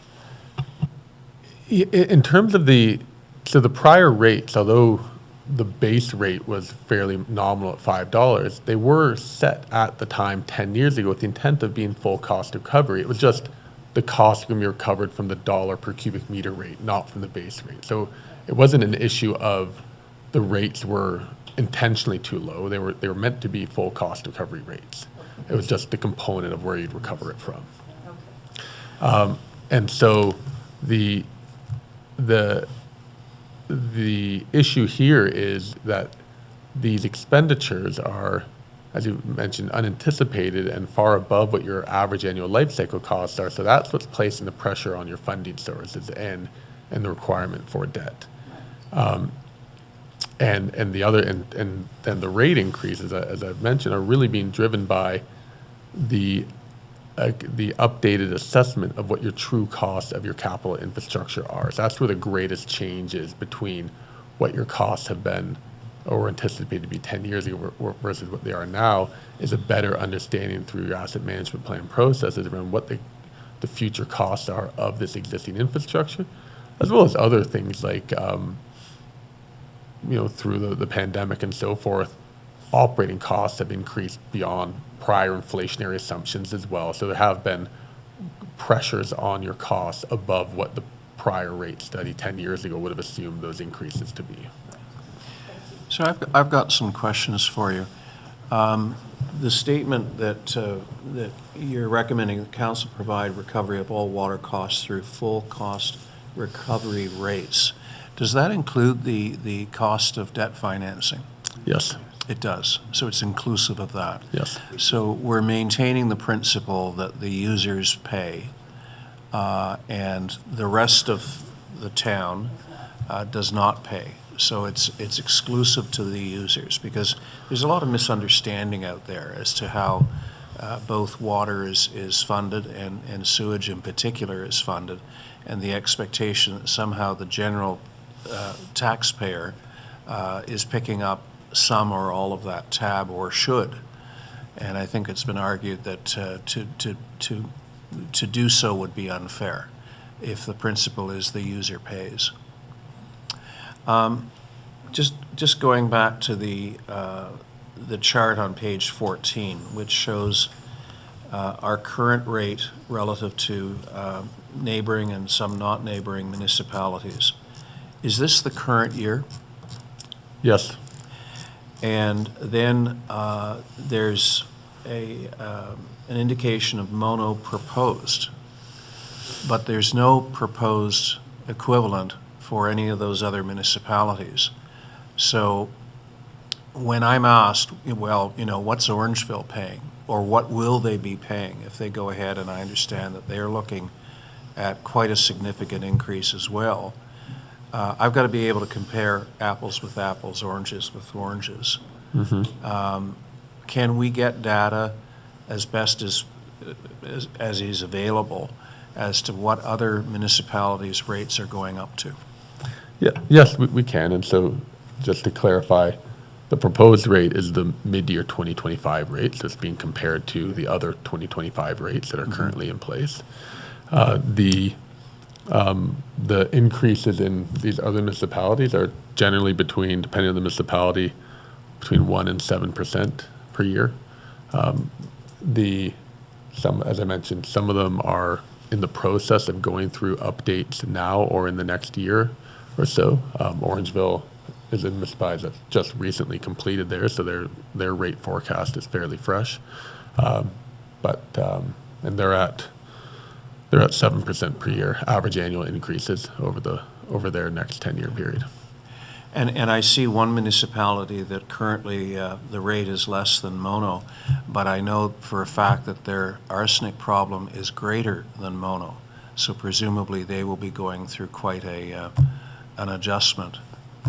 Well, similar to yourselves, the arsenic remediation costs are not a factor in your rate increase. They're a factor in your debt financing costs. So that arsenic remediation cost is not a factor in your rate increases.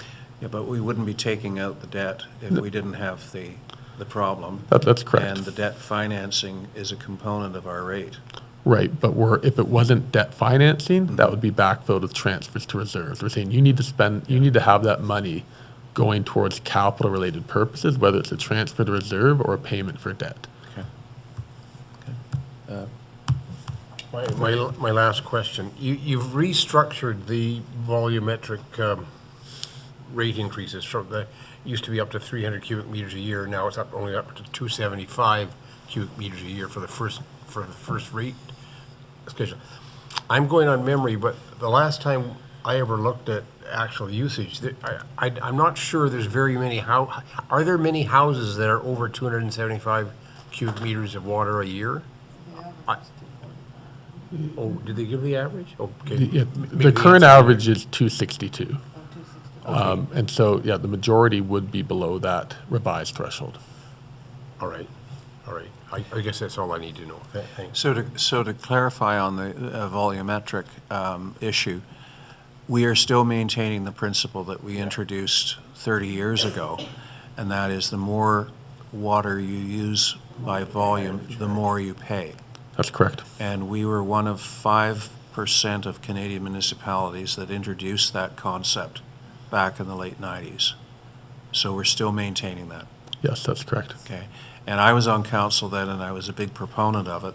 And I heard, we're going to have large families complaining and people with swimming pools and stuff like that who will think it's discriminatory. I don't think that's been our experience. To that, I mean, you've also put in here that we're assuming that people are conserving water and that your number is not, even though there's only 18, but I don't know where you get the 18 people in our subdivision that are closed. But at any rate, the average is projected in this document for it to actually go down a bit, right? The 245 is lower than the 260 something that we're at now. So by changing our prices, we're expecting people, or just the way the world works that they're conserving? The 245 is to the extent there are any new connections, and that they would be of similar types of households and properties that you currently have, but with newer technology, they would be consuming slightly less. Low flush. Right. Yeah, low flush. The low flush toilets and things like that. All right. Can I just no, it's not all of Mono that's paying, our taxpayers that are paying for this, and it's the users. But it's still 1,700 of our 7,000 people, or it's still a large number of people that we need to be concerned about how much, and show them that we're concerned about just increasing their rates only when, right? No, I mean, it gives us no pleasure to increase anything, taxes or water rates or sewage rates or anything. Interestingly, in year one of our volumetric approach back in the late 90s, we were a victim of our own success, and I think Les may remember this, we didn't collect as much money as we thought we were going to get because people bought into the conservation big time. Actually, I had one final question. Did Les have a heart attack when you suggested we're going to have to do debt financing? He was on vacation. Good timing. So sorry, one thing council should know, and I think I spoke about this a couple weeks ago, is Matt's currently in the process of submitting a grant that we're able to piggyback on with the, I forget the name of the funding, Matt, but we have asked the province for an arsenic extension because of the complexity of the original issue and the notice from the Health Canada with respect to lowering once again of the arsenic, which basically says we have to strip down to zero. You see the complexity of the problem now. So we have applied for a grant on that matter, and the water tower from a staff perspective is we're making, similar to our asset management review of all of our assets, we're putting it in the study because it has been flagged. We're in the very early stages of assessing that, And like I said a couple weeks ago, the environmental assessment process that we're going into includes the entire system. Deputy Mayor Nix, we treat all of our water users as one system. Island Lake, in theory, would be paying for the Cardinal Woods Tower, and the Cardinal Woods residents would be, in theory, paying for the perfect example is Malmer on there. It's a small system, and you saw the costs per user for that system. So the results of the environmental assessment will, we're looking forward to a very comprehensive review of our water systems, which include our neighbors, Peel and Orangeville. It includes a full investigation and the debt financing required for the capital that's been suggested there. We're in the infancy of getting through that process. Well, and I might just add, though, Mike, and this is not in your study, that one of the things that concerns me is, I mean, the Cardinal Woods system is under a water quantity threat. But notwithstanding that, we know both those wells and 6 of the Orangeville wells are having every year increasing levels of chloride and sodium in some of those wells. And I think there's a question mark about the long-term viability of relying on the wells we now have for water. I don't know what the solution is, other than finding a new well that doesn't have salt in it, or a pipeline from Lake Ontario. I don't know what the solution is, but my point is none of those issues have been built into your costing model. And maybe they shouldn't, I don't know. But I do know the people who talk about, like, the water quantity threat. In fact, not in here is, we're going to redo the model. Orangeville's growth has triggered in the quad-party agreement, the 4-party agreement, water model agreement. Orangeville's growth and prospective growth has triggered recalculation of the water model. And we'll have to pay a share of that. Staff's been participating throughout that. Council approved that at a meeting. It's a long process. Your statements that you've said are very real. The aquifer threat is still, it's based on worst case scenarios of water usage, and we're not there. So the aquifer is I don't want residents to think that the aquifer is being drained and not refunding itself, because it is, or it isn't. It's acting normally within the means of its available volumetric water. But these EAs that are going on, and Orangeville's running of the Tier 3 water model, I suspect will result in an EA as well for Orangeville. Any results of new wells or additions to their systems, removal of sodium, it'll trigger another EA. So there's some very serious investigation into the availability of aquifer water for the Orangeville and the Mono systems going on, and unfortunately it's not going to be a quick process. And the Pullen well is not online yet, right? Pullen well has been, that's part of the, that'll have to run through an EA to bring it online.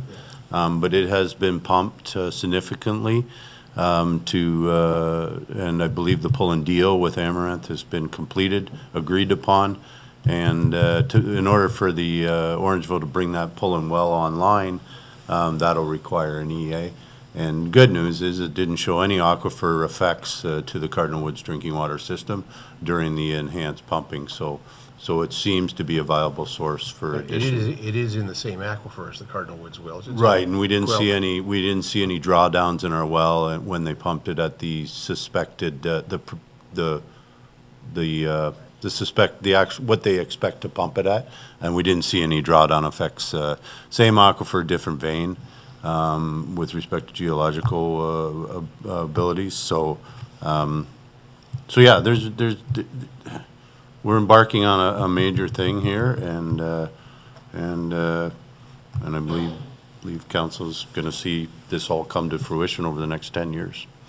I won't be here. You'd still be around. Yeah.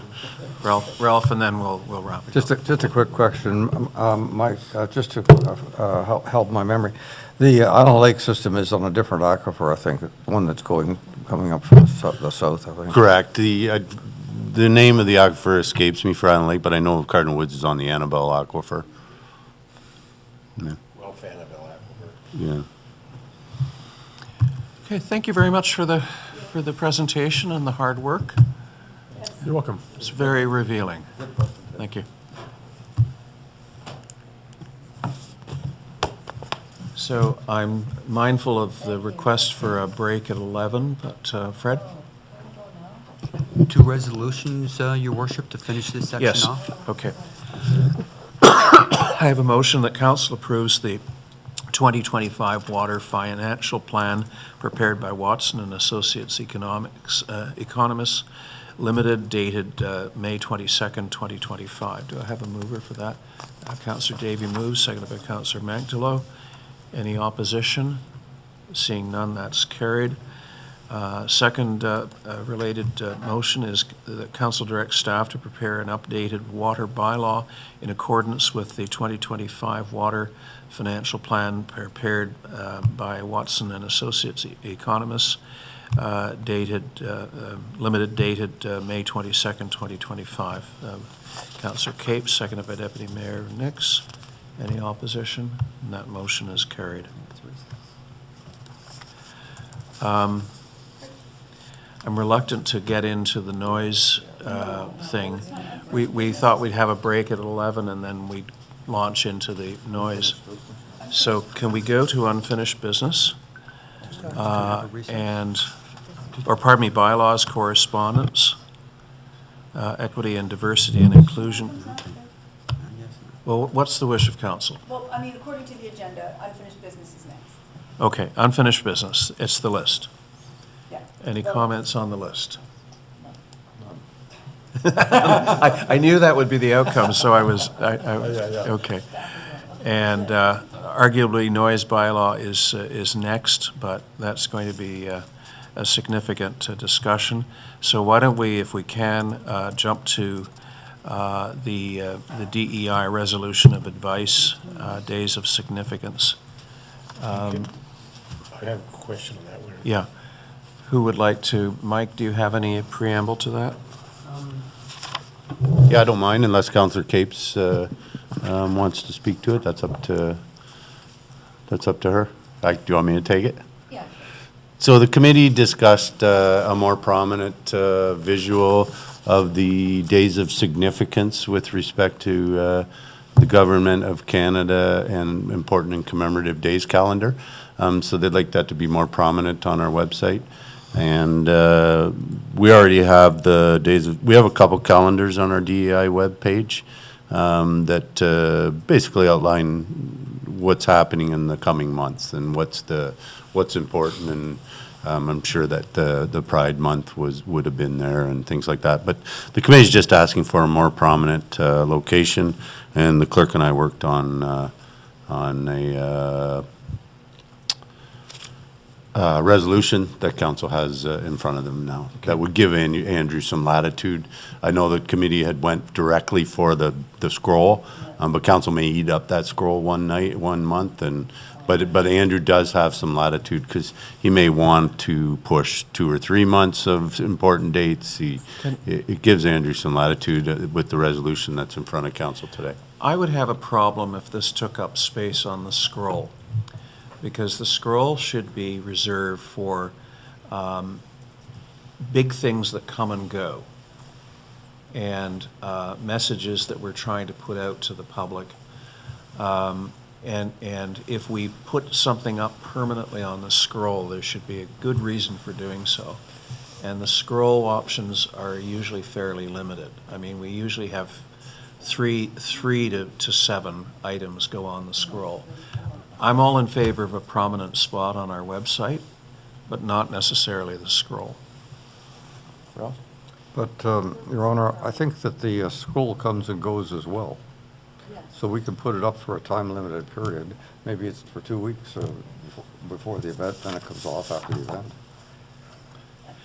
And if I could, that's the suggestion, that the banner on the website display on a monthly basis, the first of the month, the monthly days that are significant, as are connected to the Canadian government's website. So it's not a big thing, it's just that we recognize in months where there's something significant, that be on the website. So when people land on our website, they see that we do have recognition of diversity, equity, inclusion there, and that there's some visible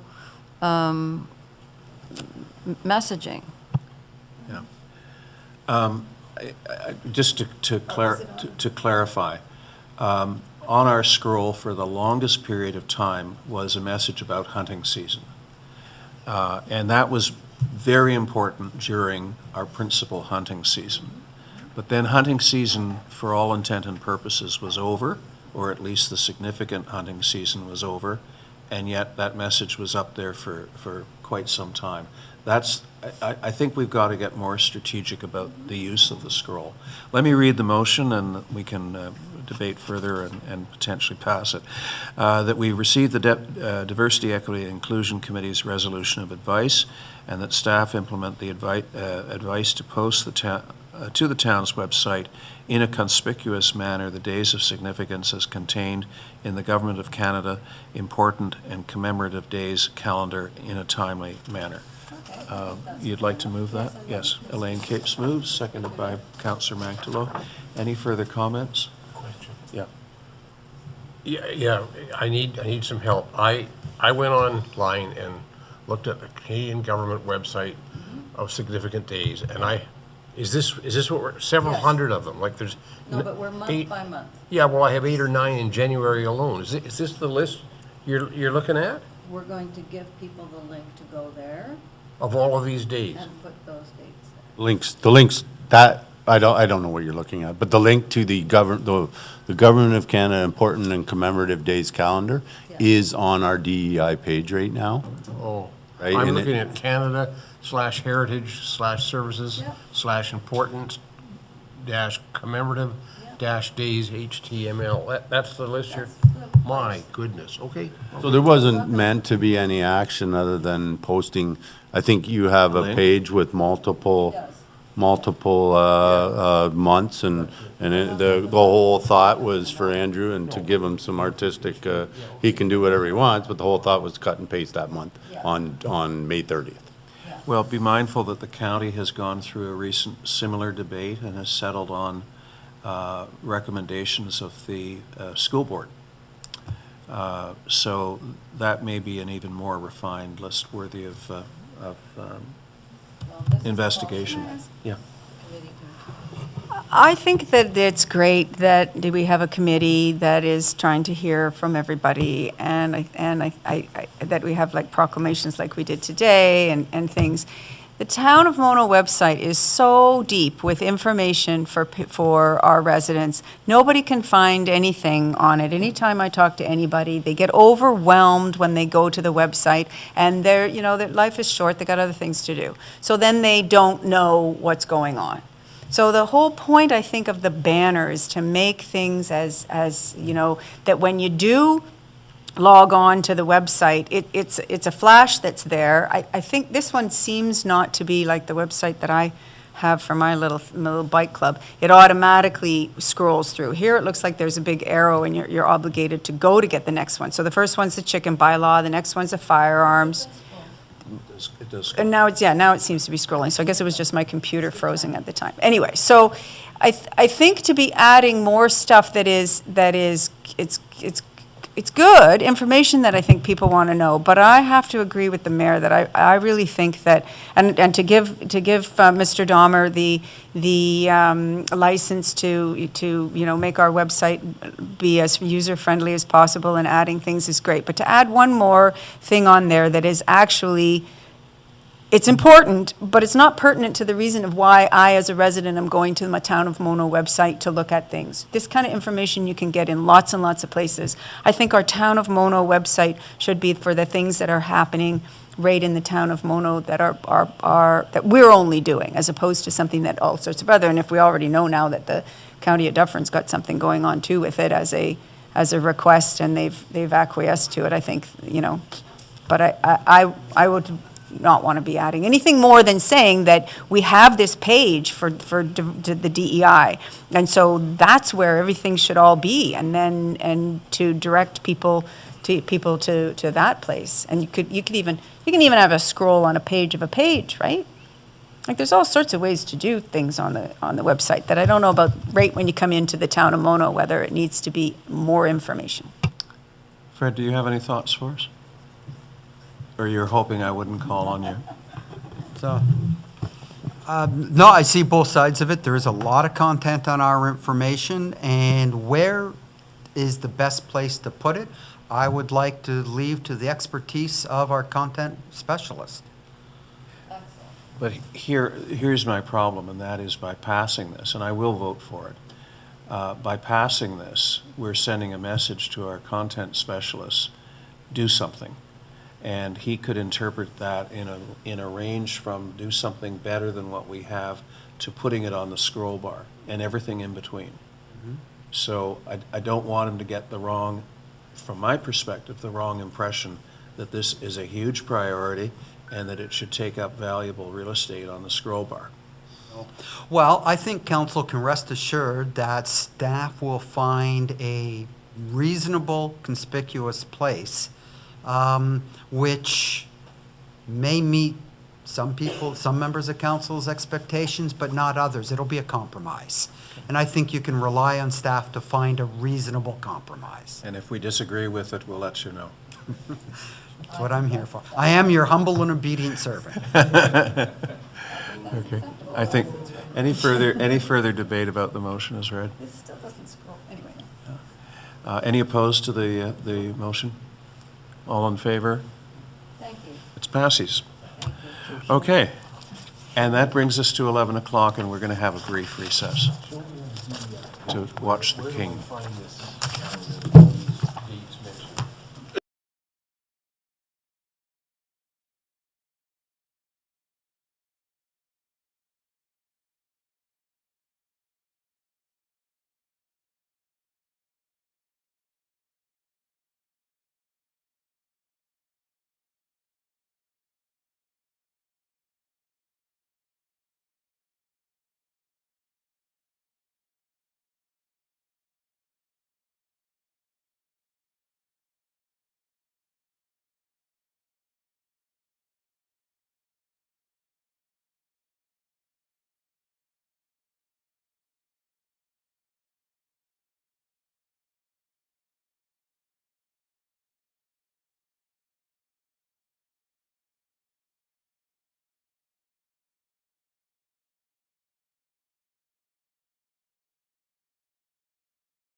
We are broadcasting live.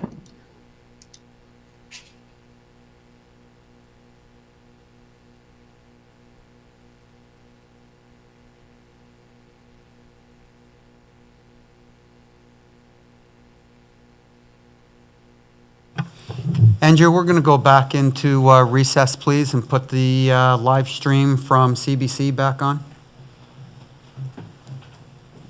Okay.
We are broadcasting live.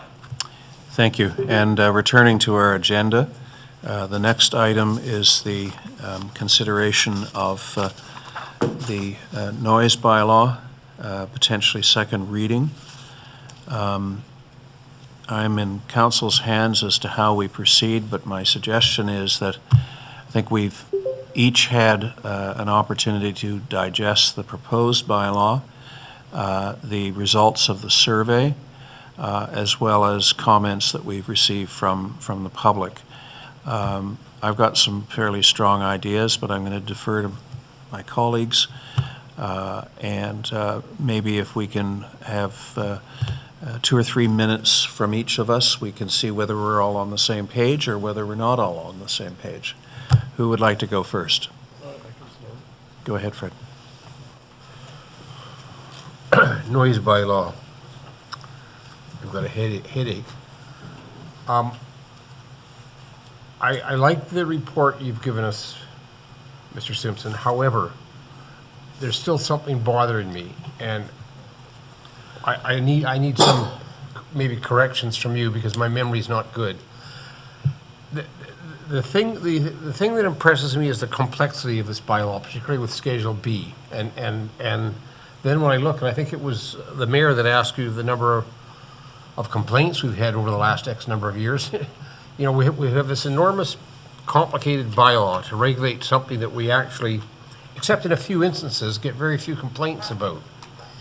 And I'm wondering, when we had Paul Dre here, and this is where I need your if I get my facts a bit wrong, please, you correct me, but he made the comment or the suggestion that it might be advisable to have a simpler bylaw that simply made noise an infraction, and never mind Schedule B and all the different time slots. And as I remember it, now, of course, that could lead to a lot of frivolous complaints. But I think he was making his comments on the basis of what Orangeville has done, is that noise itself would be the infraction, but it would only be triggered, or a bylaw officer would only become involved if there was X number of complainers. In other words, you couldn't just have one neighbor complaining about another neighbor and then you'd have an infraction. You'd have to have a pattern here, some noise that was bothering a number of people. The only qualification to that comment, and I will stand back and you can correct my memory of what Paul Dre said, is that I still like the idea of well, we got Appendix C, that's fine, people can apply for exemptions, but I'm wondering, there was the idea floated around that we should have specific, not exemptions, what do you call them? Specific, someone help me with the word here, site plans for both the Orangeville Agricultural Society and the Island Lake Conservation Area. In other words, working with them, work out a precise agreement as to what they're allowed or not allowed to do, and maybe make it unique to those two properties. That's a thought. Now, I'll sign off at this point. You correct me if I'm wrong in terms of how I remember what Paul Dre said. Okay. So, Mr. Dre mentioned that Schedule B is optional. It could be more complex, it could be less. In our current bylaw, it is substantially more complex. Orangeville only has 3 items listed in the equivalent of Schedule B in their bylaw, so it's simpler than ours. What the draft bylaw that's been presented to council does is strike a middle ground between the two. The benefit of the items in Schedule B you've alluded to, Deputy Mayor Nix, it makes the rules very clear for certain items on certain times of the day, right? So you basically have set easy to interpret rule for those items at those times of the day. Without that, then you're relying on, again, as you alluded to, is it causing annoyance and disturbing residents as opposed to resident? Now, what Mr. Dre said is council should establish a policy, once the bylaw has been passed, to define what residence means, suggesting that in different situations might be different number of residents. By example, if it's an individual residence and a barking dog, maybe that's only 2 neighbors.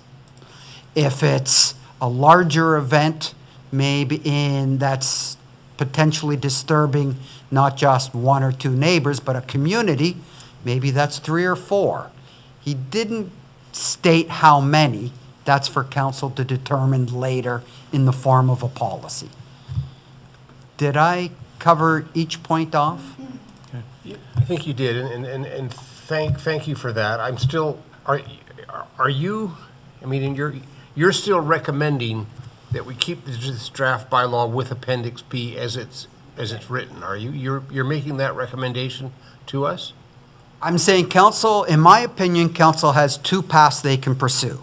They can eliminate Schedule B, but it has potential problems. And 2 of those problems are clearly going to be Island Lake Conservation Area and the Agricultural Society. No matter what council does, I think they need to address that. Well, and I've proposed an option for that. And that's why I said, Right. at least I'd like to explore the idea of eliminating B, but having specific, is the correct word site plans, or where it is? Site plan isn't the correct term, but I'm using a generic term. Let's just call it some sort of agreement with those property owners. So what Schedule B does is it does simplify the enforcement of the bylaw, and it puts less weight onto a future policy and more weight onto the bylaw, right? Because by way of example, if someone's playing music outside at 7 p.m., right? It's, or is having a party. So, the family who wants to host a party that's going to go on to 9 o'clock or 10 o'clock at night, that's going to be allowed, right? If you have Schedule B that says you can have speakers until whatever, 9 o'clock or 10 o'clock or 11 o'clock, whatever council decides. Enforcement becomes easier. We are accepting a certain amount of infringement on some neighbors by doing that, right? Whereas if you remove Schedule B, you're saying at any time, for any reason, if a threshold of residents are disturbed, then that has to be and will be investigated. But you're right, and I understand the danger, but when I look at the number of complaints we've had wherever that chart is, I just can't think it's going to happen too often that, you know, at 6:30 at night, we get 3 residents phoning up and saying, someone's having a party and the noise is bothering me. I mean, I would hope that doesn't happen. I will leave it at that, Your Worship. Oh, there's the chart, yeah. Who wants to go next? Melinda, and then Ralph? I do, thank you very much. It's interesting, looking at the whole reason why this bylaw, because our 2004 bylaw, I still maintain, is a pretty good bylaw. It has a Schedule B, it has different times in it than this new one. I would argue that some of those times were pretty good, like can't do things on Sundays and holidays, but that's not very popular anymore. Sundays are often the only day that anybody gets off work, and also we had our 5 p.m. and our 7 p.m. and 10 p.m. as numbers in Schedule B in our old bylaw. I thought those times were pretty good too. So, but the new bylaw I find is actually a little simpler as opposed to more complex in that it's 7 to 7 or 7 to 11. And so, but like for the construction has to stop at 7 p.m., but noise can go till 11. It's not going to be a problem. I got a problem with that. But if we look at so this specific exercise seems to have come about because of complaints about events happening in our town at two places. The Conservation Authority, which of course was written into the other bylaw, which again I would argue is a not to be done thing, to say that, no, not the conservation, pardon me, the Ag Center was written in as saying they were allowed to have an event. Our Schedule B said you could do it up to 5 p.m. So they just then evolved to having more events that they didn't get complaints of. We did. We had a lot. The rodeo, the bull thing. Like there are, I think, significant changes that have come about. So this whole having a look at our old 2004 bylaw came about by those things, not people with, you're right, the lawn mowers or the barking dog. Maybe there's a couple of barking dogs, but right, that wasn't. The real crux of this is that we're a rural/suburban community, that the suburban part, like if I want to go to loud thumping music, I go to an urban center. Right, so the issue is, but maybe loud thumping music wants to come here, so it's not going to come to our rural part. It's going to come to our suburban part because that's where we've got these two facilities, and perhaps we might even have some more people come and want to do things. Right, we had Mulmer had a request for something or whatever. Right, so it's coming. And the question is it affecting our residents? And I think that I don't care whether it's the same guy always, or whether it's 3 guys, or whether it's a whole block of 300 houses. The complaints are significant. Noise is a problem, and that was an awesome study that was again given to us now about what noise is, the thump bass versus the whatever. So I hope everybody's read that, but I think that's what the bottom line is. And your C option or B option or whatever it is, it doesn't quite do it for me. I think that over the years we had an increasing amount of events that the Conservation Authority wanted to hold. They followed the rules to come to us for exemptions. We gave those exemptions sometimes, and sometimes we didn't. I would like to not get rid of that ability of ours. And I know that at the time when it was happening, it was like we need to look at the bylaws so that we could have some laws. But I think that all of this citizen engagement, which has been fantastic out of our survey, has been really helpful in that, to find that if you give these questions to them, the vast majority of residents have said Schedule B things, okay, I can go with them, but the comments are all very important, and they're about these events happening. And of course the cars too, right? But the events. So I think we can tweak stuff. I don't want to just change it completely because we always had a Schedule B. So I don't think we need to reinvent it in that way, but I'm very firm about wanting to keep for future councils to remove, they're not an ag society anymore, they're an ag event center. That's what they are, and that's what they'd like to do, and if they'd like to do that, then I think they need to come to us for information. And they weren't aware of it. We had a presentation, they weren't aware, but we're aware. So if we keep the ability for them, or the necessity for them to come and ask, then we'll keep a handle on it so that our residents around them are not disturbed. Yeah, go ahead. Thank you. I do agree with Melinda that the gold is in the comments and the letters we've had from people. It's not in the survey. And there are a number of things I'd like to emphasize. One is people have a problem with Schedule B understanding it. And it's just, I read it 2 or 3 times before I really came to a grip with it. I'm not sure that it could be simplified. I'm not sure that it should be even there. I think it's probably shouldn't. I'd like to read to you from our proposed bylaw, the definition of noise. It means a sound or vibration that at the point of reception, that's where I'm standing, is by its volume or nature is likely to disturb the inhabitants. So the key words there, I think, are disturb and inhabitants. And I understand from Paul Dre that this is a a definition which will hold up in the courts, whereas there's a great deal of difficulty in using decibels. It sounds very simple, but a great deal of difficulty in getting somebody who's a bylaw officer suitably trained that the courts say, yes, you're correct, that was excessive noise. So using this definition, I'm prepared to go with. The elephants in the room are the CVC and the Ag Center, and I'm disturbed that they have not made an effort to do noise abatement. You can put up various sound barriers which will significantly affect the transfer of noise, and I haven't seen that at the agricultural event center at all.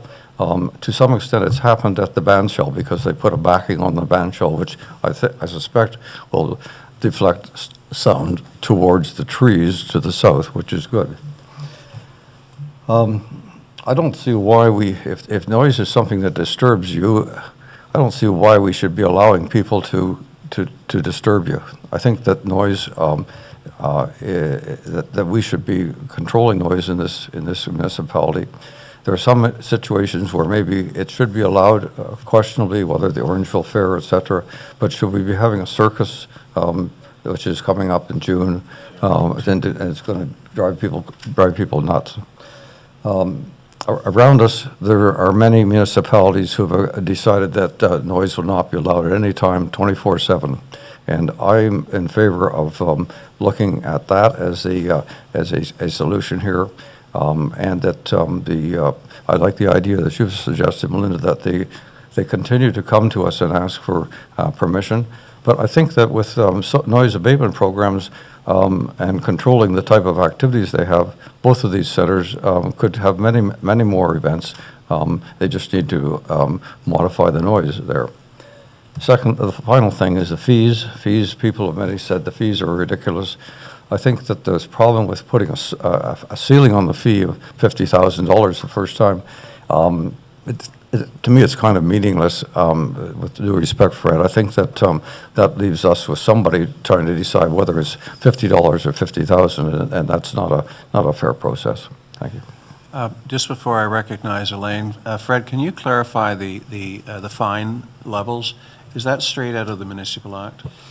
So no, those fine levels aren't straight out of the Municipal Act. The Provincial Offences Act puts a limit of $5,000 unless it's particularly scheduled. So the Municipal Act allows us to set any fine that is considered reasonable. I do want to remind Council that these are Part 3 fines. So if we issue a summons and take someone to court, what will come back for Council are Part 1 fines. So those are the tickets. That can't exceed Those $1,000. tickets, right. They cannot exceed $1,000 and have to be approved by the courts. So you will have those once the bylaw is established. The province won't sign off on set fines prior to the bylaw being passed. Right. Okay. Elaine, any thoughts? I have a few thoughts. I just want to start by reading that a matrix of well-being is birdsong, crescendos of crickets. We should add the peepers to that too. And being able to call to a neighbor across the road. That's mono. I kind of support the no noise because of the definition that we have for noise, and that it does not disturb a reasonable person.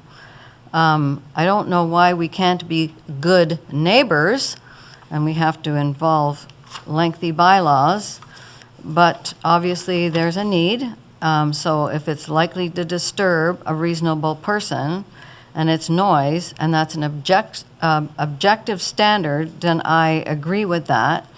I have a question about that likely to disturb the individual and the inhabitants.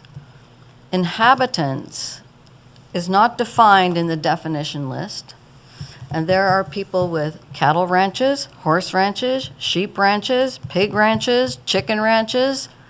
They are inhabitants. And are they covered under this bylaw? If their keepers, caregivers, caretakers determine that it's disturbing to them because now they're all running wild because they're afraid because there's, loud noise, dirt bikes screaming around, four-wheelers running around, like, does it include our animals?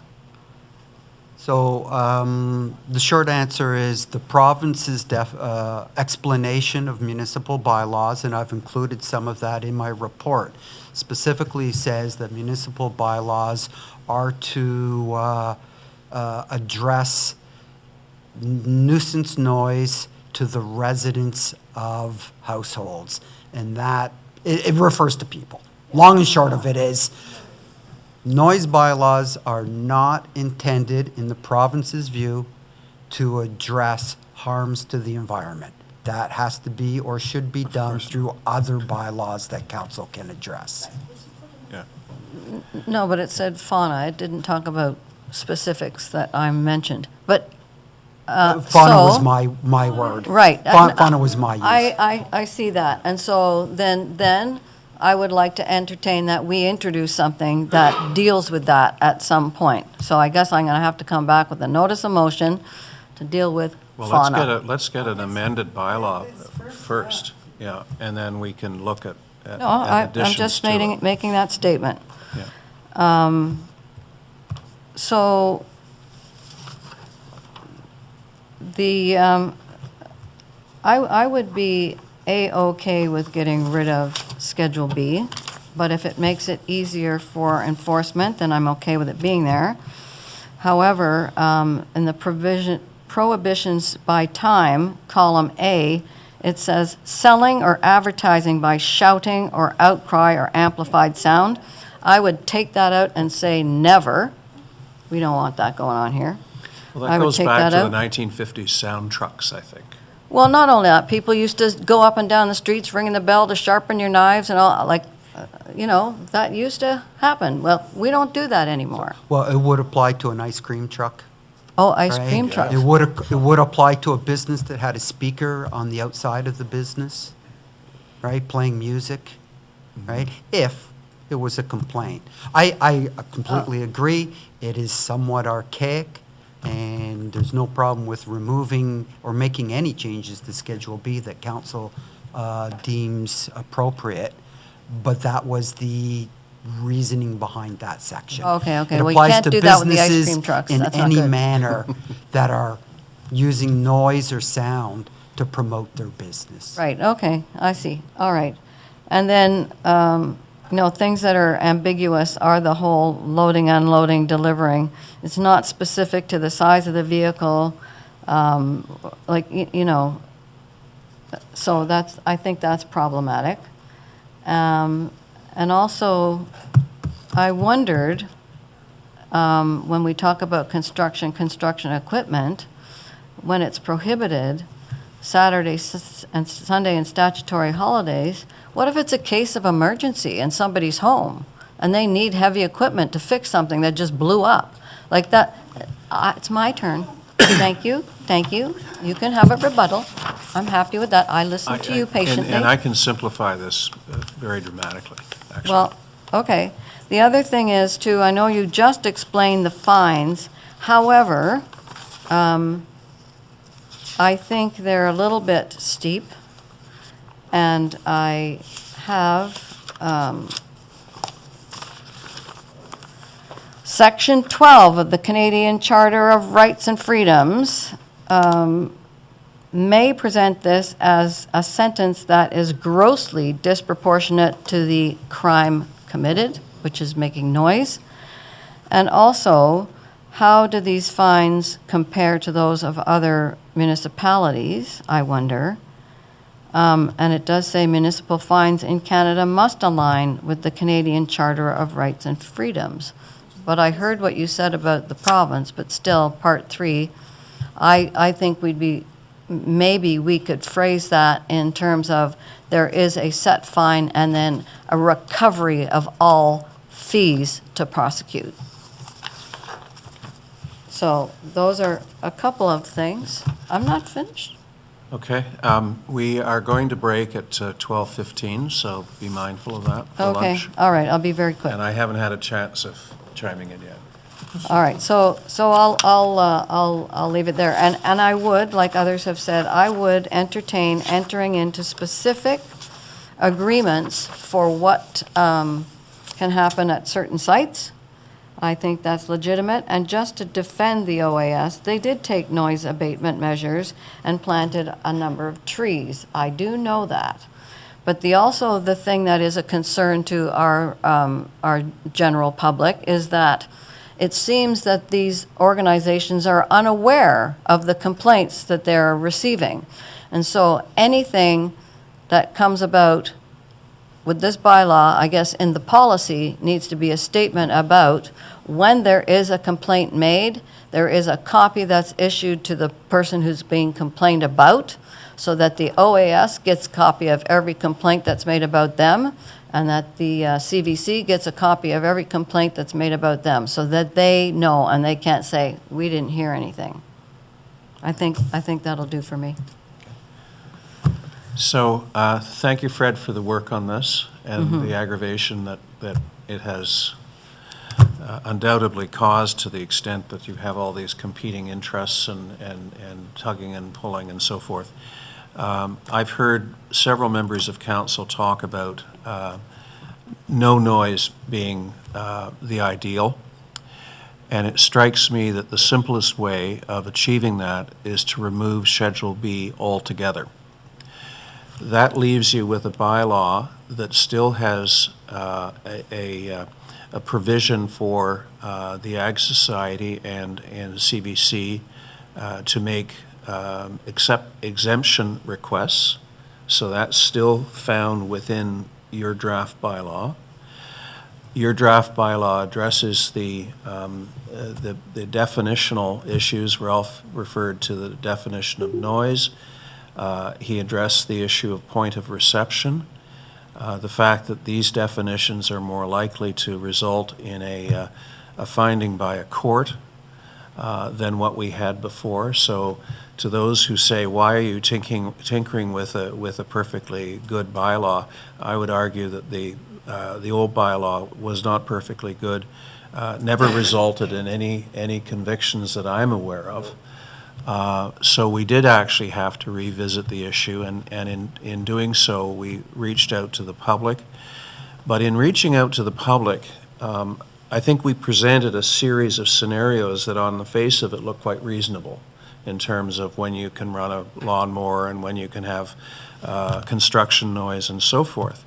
But I don't know that enough emphasis was put on the alternative, and that is if you go the route of Orangeville and other municipalities and basically say no noise, and then that's backed up by a policy of enforcement that speaks to the issue of multiple complaints as opposed to the same person over and over and over again. You know, I think you've got, frankly, the makings of a pretty good bylaw. We have a cutout for normal farm practice, which has been added, and thank you for that, because that needed to be added because a lot of people thought that we were going after the farming community, and nothing could be further than, from the truth. But, you know, correct me if I'm wrong, if Schedule B were to disappear, we would still have a really good bylaw. The only challenge would be enforcement. And I would argue that we still have an enforcement challenge even with Schedule B, because it requires people to go out, witness the noise, get a commitment from the people who are aggrieved by it that they would go to court and give evidence and so forth and so on. So my preference, frankly, would be to take Schedule B right out of it. And Schedule C does have the cutout for the fall fair. You know, whether that comes out or not, but the side agreements with the CVC and Ag Society, I think those come after we put the bylaw to rest, and then look at the issue of whether or not we have separate agreements, and there'll be debate about that. You know, there'll be a lot of debate about that. And the question of the flora and the fauna and so forth similarly can come after we put the bylaw to rest. So there's my 2 cents worth. I'm going to summarize your proposal. Well, What did he say? just to remove Schedule B. I think what we're doing today is giving the clerk instructions on what to bring back to us, so that we then proceed to a second or a third reading. Third. Thank you, Mayor. Well, to be a second, if we don't actually have a reading of this one yet to accept We it, don't have right? a So motion on the we don't have a motion. floor. So this new bylaw, and in fact, the old one also said that noise is prohibited in the town of Mono. They both have said that. And then the schedule, And you get then the cutouts. schedule, then you get the cutouts. And so I'm worried about taking all of the cutouts out, because we just spent an inordinate amount of time, money, and effort on our residents' part too, to get their answers to those questions, which, yes, was very limited. But the upshot of it was that, no, I think I would agree with that, and I would agree with that. That was the upshot of the survey. So, I mean, we don't have any input in the survey. We've just told staff to do the survey, right? So I think that this has been an exercise in showing us how, great citizen engagement, but also maybe taking a little more time on our surveys to really ask the question, what is it that we really are wanting from them? And that having those comments at the end is where we've really gotten our meat of the residents' opinions, except to say that we do have written that they've said that Schedule B is okay. So I don't know about taking it out completely. Well, I don't think anyone who filled in that survey is going to be aggrieved by deletion of Schedule B. What they're really trying to say to us is that there are acceptable and unacceptable times for certain activities. And if at the end of the day they find that a noise, by its volume or nature is likely to disturb the inhabitants or the residents, I think they still have the right to file a complaint. They still have a right to file the complaint. So, I mean, if I were to design a survey, I think I'd start out by asking the question, should there be noise? Yes or no? If there is noise, what category, what types of noise should we try and regulate? And what hours should we try and confine it to? Yeah, because I think it's the hours thing, because we all make noise, right? I mean, I don't know, my dogs, they bark occasionally or whatever, and you got to run your, and I know that the actual whippersnippers and lawnmowers are cut out already, because people do, it's a necessity to have garden maintenance and so on. But it is, it gives a framework at least for, because I don't think that, it's disappointing, and as you say, I wish neighbors would get along. It was disappointing that we have to write this to see what's convictable versus just to give neighbors some rules and guidelines to say, well, honey, no, don't go mow the lawn now. It's already 10 o'clock, right? But, we have, the problem we have is that if we start tinkering with Schedule B, and we start saying, it should be 10 o'clock, not 9 o'clock, and that category shouldn't even be in there at all because we only had 3 complaints last year. We could spend about 3 days doing that.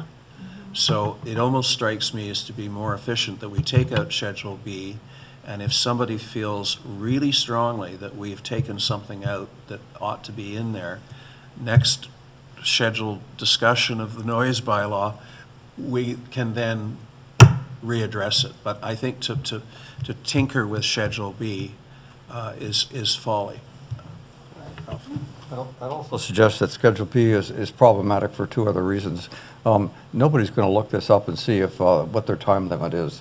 It's just not practical. And the second thing is that we're not in the same era that I guess we were some few decades ago when we worked Monday to Friday and took the weekend off. So that people's schedules are all over the place. Oh, I know. So making Saturday and Sunday a special day for respect to noise doesn't fit in with people's work schedules anymore. Mm-hmm. And a lot of people work nights as well. So I like the simpler approach to this, that defining noise is a disturbance, and that we we've never had any, as you said, we've never had any convictions about noise in the past, so it's really not been working for us, I don't think. Well, that's not true. Maybe it was preventing some noise. So I like the simplicity of getting rid of Schedule B, using the new definition, and going from there.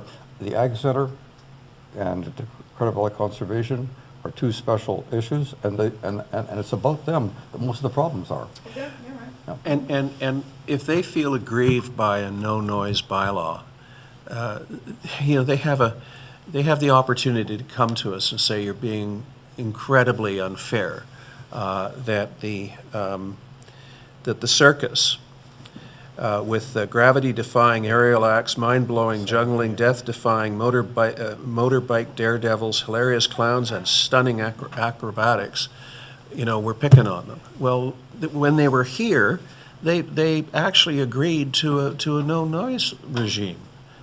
Now, I don't think they'd thought it through. I don't think they'd thought about the consequences. But the simplest solution to this is everybody just is a little more quieter. And could I just point out that in the case of CVC, every time we did give them an exemption, and we didn't one year, they went around the Vicky Barron Trail with a thing. Yeah, decibel. And they never got a reading above 55 decibels. One time at the far east end of the Vicky Barron Trail, they couldn't get a reading because someone on Blue Heron was using their lawnmower. So my point is that they regulated noise very carefully. They and I don't think, other than maybe one person. Because we were on their back. What? Because we were on their back. But Well, one citizen was, but yeah. But we still had issues with respect to the CVC because and this was what Mr. Dre said, was that the actual, who knows what it was they were using that they said that with, whether that it was problematic to really determine what decibels were, and that the issue really is that if somebody is bothered. Yeah, I know. If somebody is bothered by it, that's the point. And frankly, it doesn't matter whether it's the same person that's bothered. You're also the same person making the noise, right? So, but wait a second. So if we remove this and we make this 24/7 with no Schedule B, then that means no amplified sound ever in the town of Mono. Only if it's bothering someone. Only if, by its volume or nature, is likely to disturb the inhabitants. It doesn't mean that you can't have amplified noise. Right, which is so much Yeah. easier. Fred, and then I'll get to you. So this is helping a great deal because I'm starting to get a sense of where council wants to go. With respect to Schedule B, I make the following advice and recommendation for council. Yeah. I suggest that if you're looking at removing Schedule B, you don't eliminate it totally. I think you go to what Orangeville did and you leave construction equipment, domestic tools, and lawn maintenance in. And the reason is, everybody who's ever lived in a subdivision knows lawnmowers are annoying. But you have to cut your grass. Otherwise, we're going to come and give you a fine for not cutting your grass. So if you have, say, a policy that says two people complain about a lawnmower, we have to go out and give them a fine for cutting their grass at 2 p.m. on Friday. Unless you leave something in the bylaw that says, or you set a threshold. Good point, Deputy Mayor Nix. Or in a policy, you set a very high threshold, but then that maybe means a barking dog needs 5 or 6 people, and it's really only disturbing the 2 adjacent neighbors. Right. Right? So you start relying on policy as opposed to legislation. And I think you run into a bit of a risk there. That's my recommendation. Those are the 3 exceptions that Orangeville has left in. Correct. Okay. So I recommend you leave those 3 in as a minimum, because having a party is optional. Maintaining your property is not, right? And running business is also not optional, right? If I have to have my roof fixed, and that requires a generator to run, a compressor to, whatever, that's not optional. Right. And you might not, but you might have some complaints. Okay. And it does sound like council, not universally from my notes, but it does sound like council is leaning towards adding to the bylaw the ability to have these one-off agreements with specific landowners. Well, To be negotiated We'd like to see. in the future. We'd like to see, well, we'd like, The agreement change, having just an agreement means that we're not, and I think what's happened is yes, let's get an amphitheater, let's build it, oh, it's a terrific thing for the community, and then there became the idea that, well, the amphitheater now can have the beer fest or whatever, right? I think if it's just an agreement about things, then we lose control as things may morph and change over years. No. I'm not necessarily on board with the idea of the side deals, okay? I'd want to see what those side deals say, okay? Well, they would be approved by council. Because Right. they have the exemption mechanism built into this bylaw.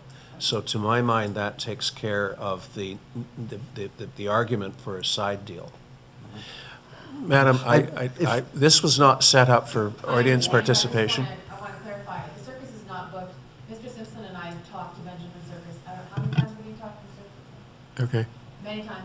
I was just having fun reading the description. No, it's not booked at the society because I told you I wouldn't book the circus and I have not booked Yeah, the circus. yeah, okay. They have actually put $1,000 in to apply for a bylaw, exclusion. Oh, really? We have Okay. not proceeded with anything. Fair enough. I was just having fun reading the description. Okay, thank you. That's great. Yeah. I do appreciate all the work that you've done, Fred, because you always do very good due diligence and research and come back with something for us to look at, and I do appreciate that.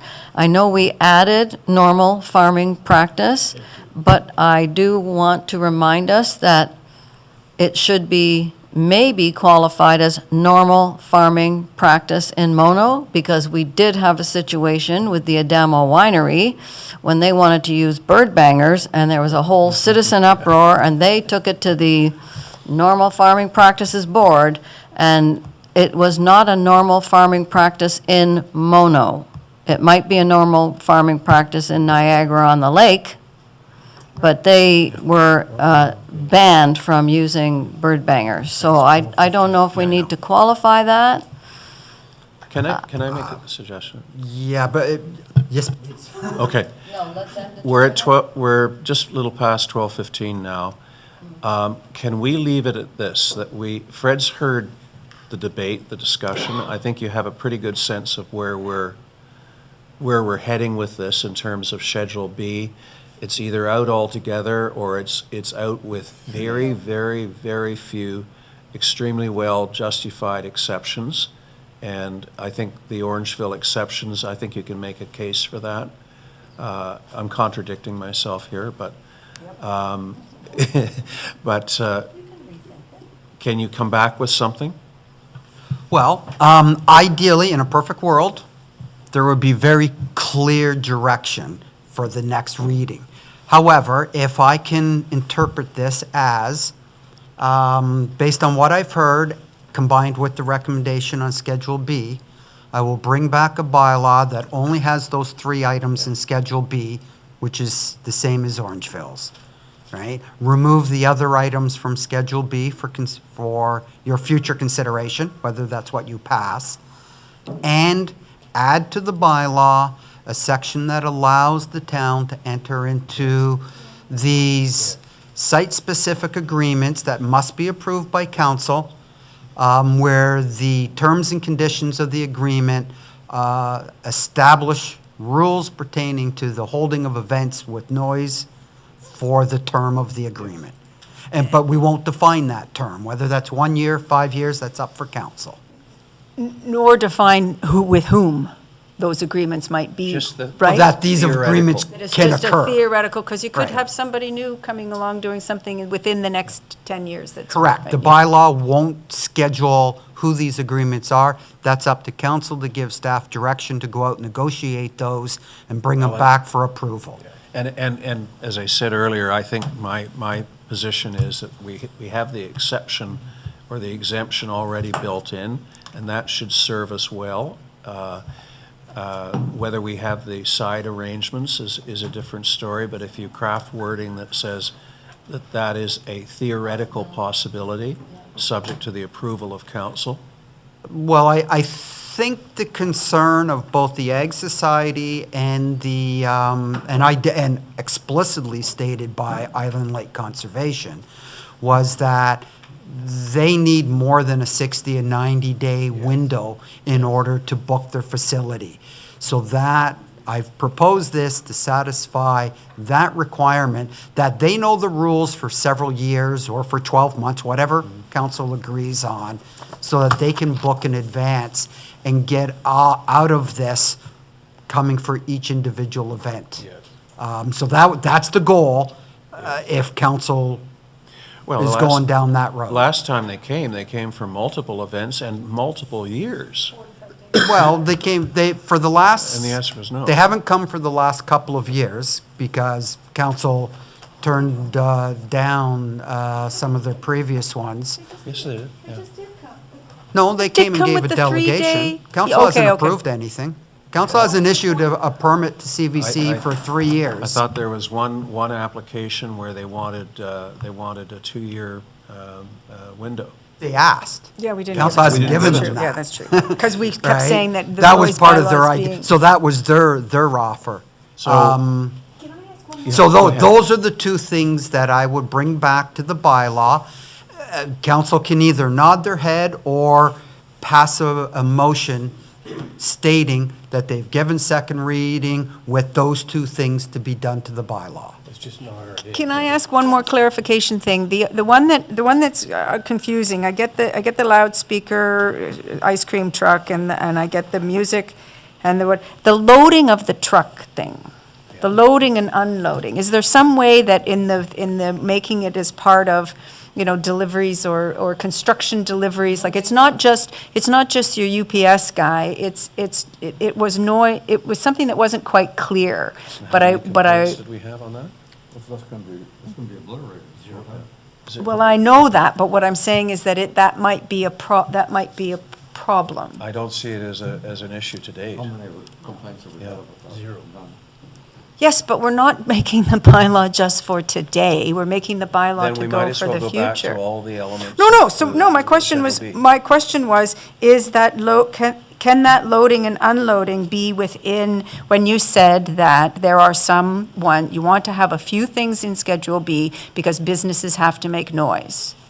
That was where it was, where the people with the construction and so on. So my question was just to clarify about this loading and unloading one, that is a business thing. And so if we just throw it out, is there some way that in the wording that you come forward with, this was just to ask, that it could be not included, or at least give us a reason as to why, for sure, that it's not a problem? Because in our resident comments, that was something that really stuck out to people as well. What does this mean? I can't get my Amazon deliveries, or what exactly does it mean? Could we do that in the policy?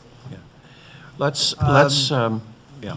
Yeah, so the policy thing, again, I want to be very careful that we don't switch legislation into policy, because Policy that is gets us into jeopardy with the courts. Policy is enforcement.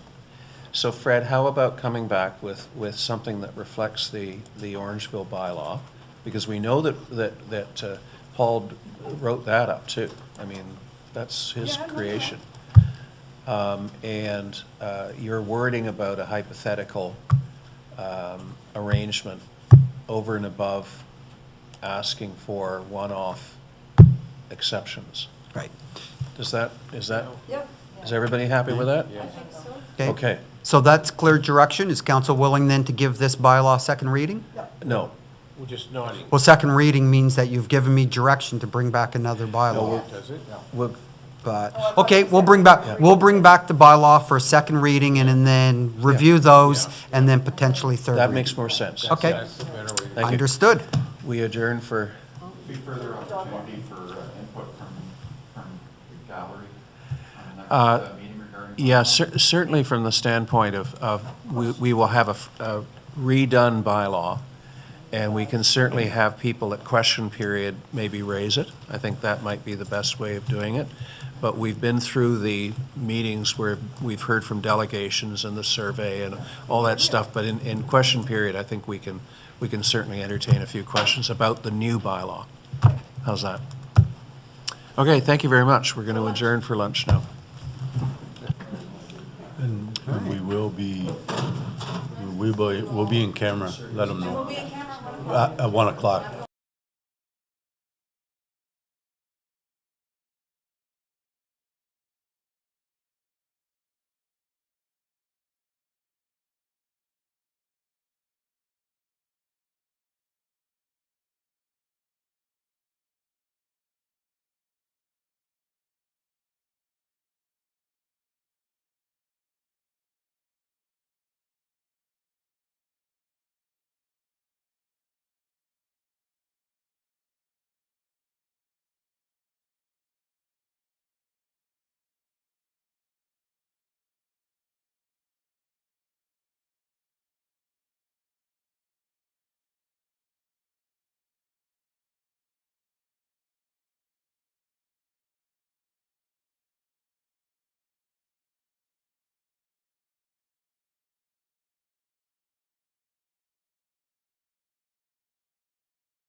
We're broadcasting live.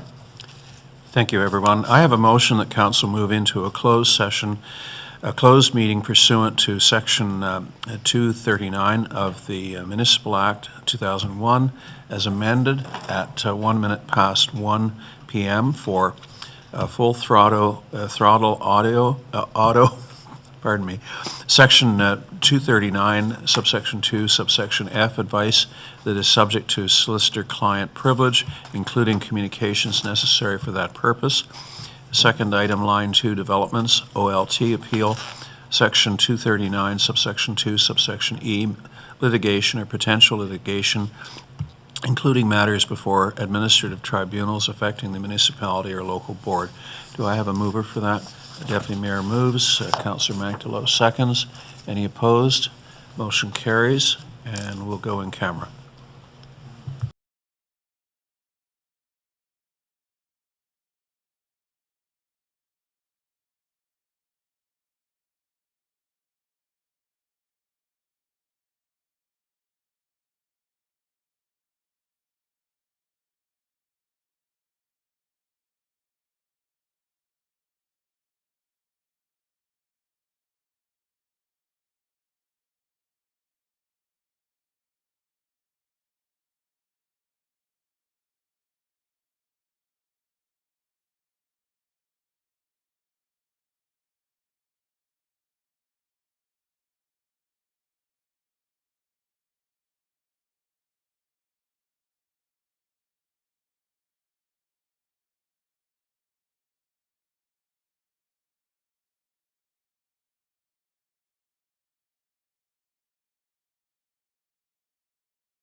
We are back live. Thank you. And I have a motion that we rise and report from an in-camera session at 1:48 p.m. and that council accepts the advice from the town solicitor and directs that town staff and the town solicitor proceed accordingly. Do I have a mover for that? Councillor Manktelow, seconded by Councillor Capes. Any opposition? And that motion is carried. Returning to the agenda, I am in the hands of council, but my suggestion is that we defer items until the next meeting. Right. I We have a- concur. we have a I concur, except, procedural bylaw that says we have to finish by 1 PM or make a special motion. except, That's right, true. right, it's 2. I was going to say, only because we have had our new planner here today, and it's our first Tuesday, that you had commented when we had our meet and greet this morning that she could give us some comments on the Bill 17. So I was going to ask if maybe instead of deferring all of the items, which I'm happy to, just that maybe that one we pull out so that if she's got some I things like that prepared. idea. Would you like to give us some thoughts on Bill 17?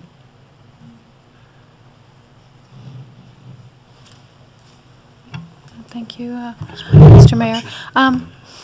All I have is some very sort of high-level observations that I could kind of quickly run through, or I could put together a memo, but Mike and I are going to have to go through it and come up with some kind of idea of how and when we could do the response. That's what I prefer. You okay with that? Puts it in writing for council. I think we could form it in a way as a response back to the ERO. ERO is where the comments, June 26, is it? June 11th? ERO is May 12th to June 11th. It hasn't gone to committee yet, so there may still be standing committee. I don't think they've determined whether it is going to go to committee yet. Yeah, it has not. It been has not deferred. gone, It's yeah. been adjourned on second reading, but that's not uncommon, of course, to get 1 or 2 adjournments on Mm-hmm. Yeah. second reading.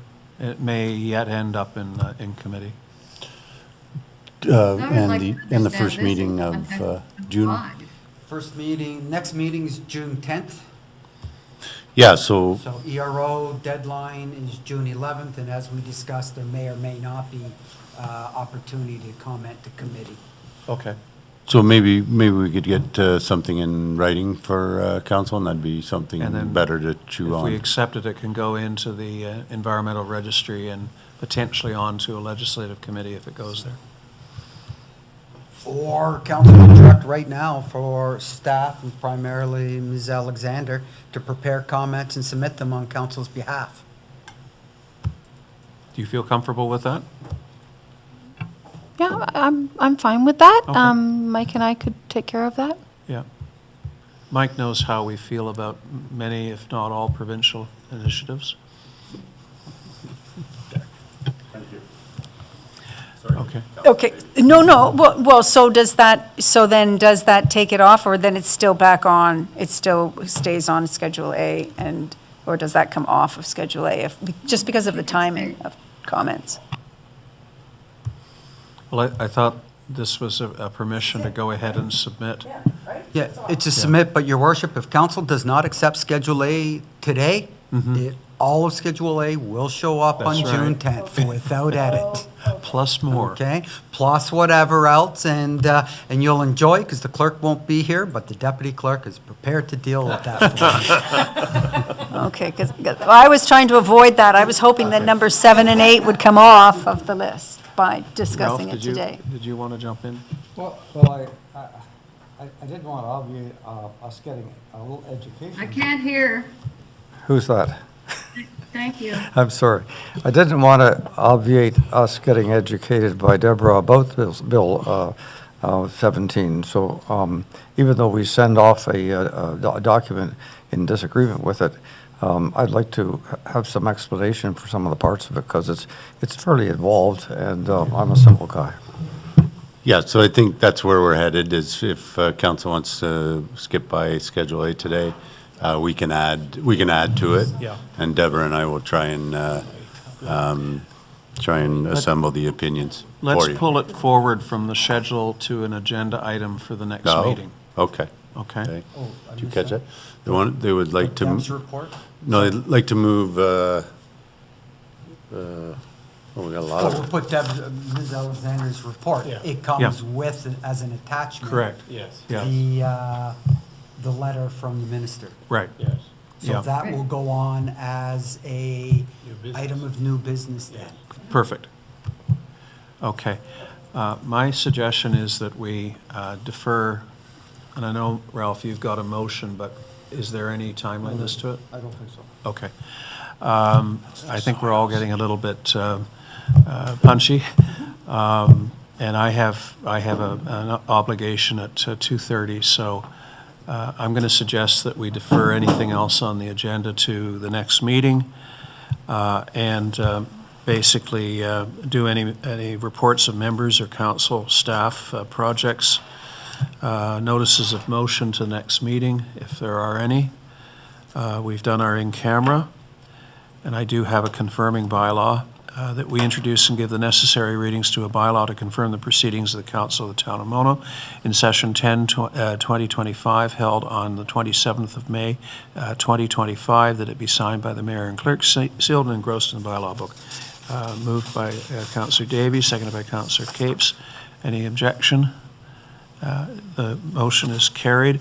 Mr. Clerk, do we need the requisite motion to sit past 1 o'clock? Well, in order to pass just the adjourning resolution, no, I think we can suffice without it, Okay, Your so Worship. it's noted that it is unanimous that we are sitting past 1 o'clock and that we are foregoing the normal motion. My apologies for not catching it. So my last motion is that we adjourn this meeting at 1:55 p.m. in the afternoon. Moved by Deputy Mayor, seconded by Councillor Capes. Any objections? Motion's carried. Thank you, everyone.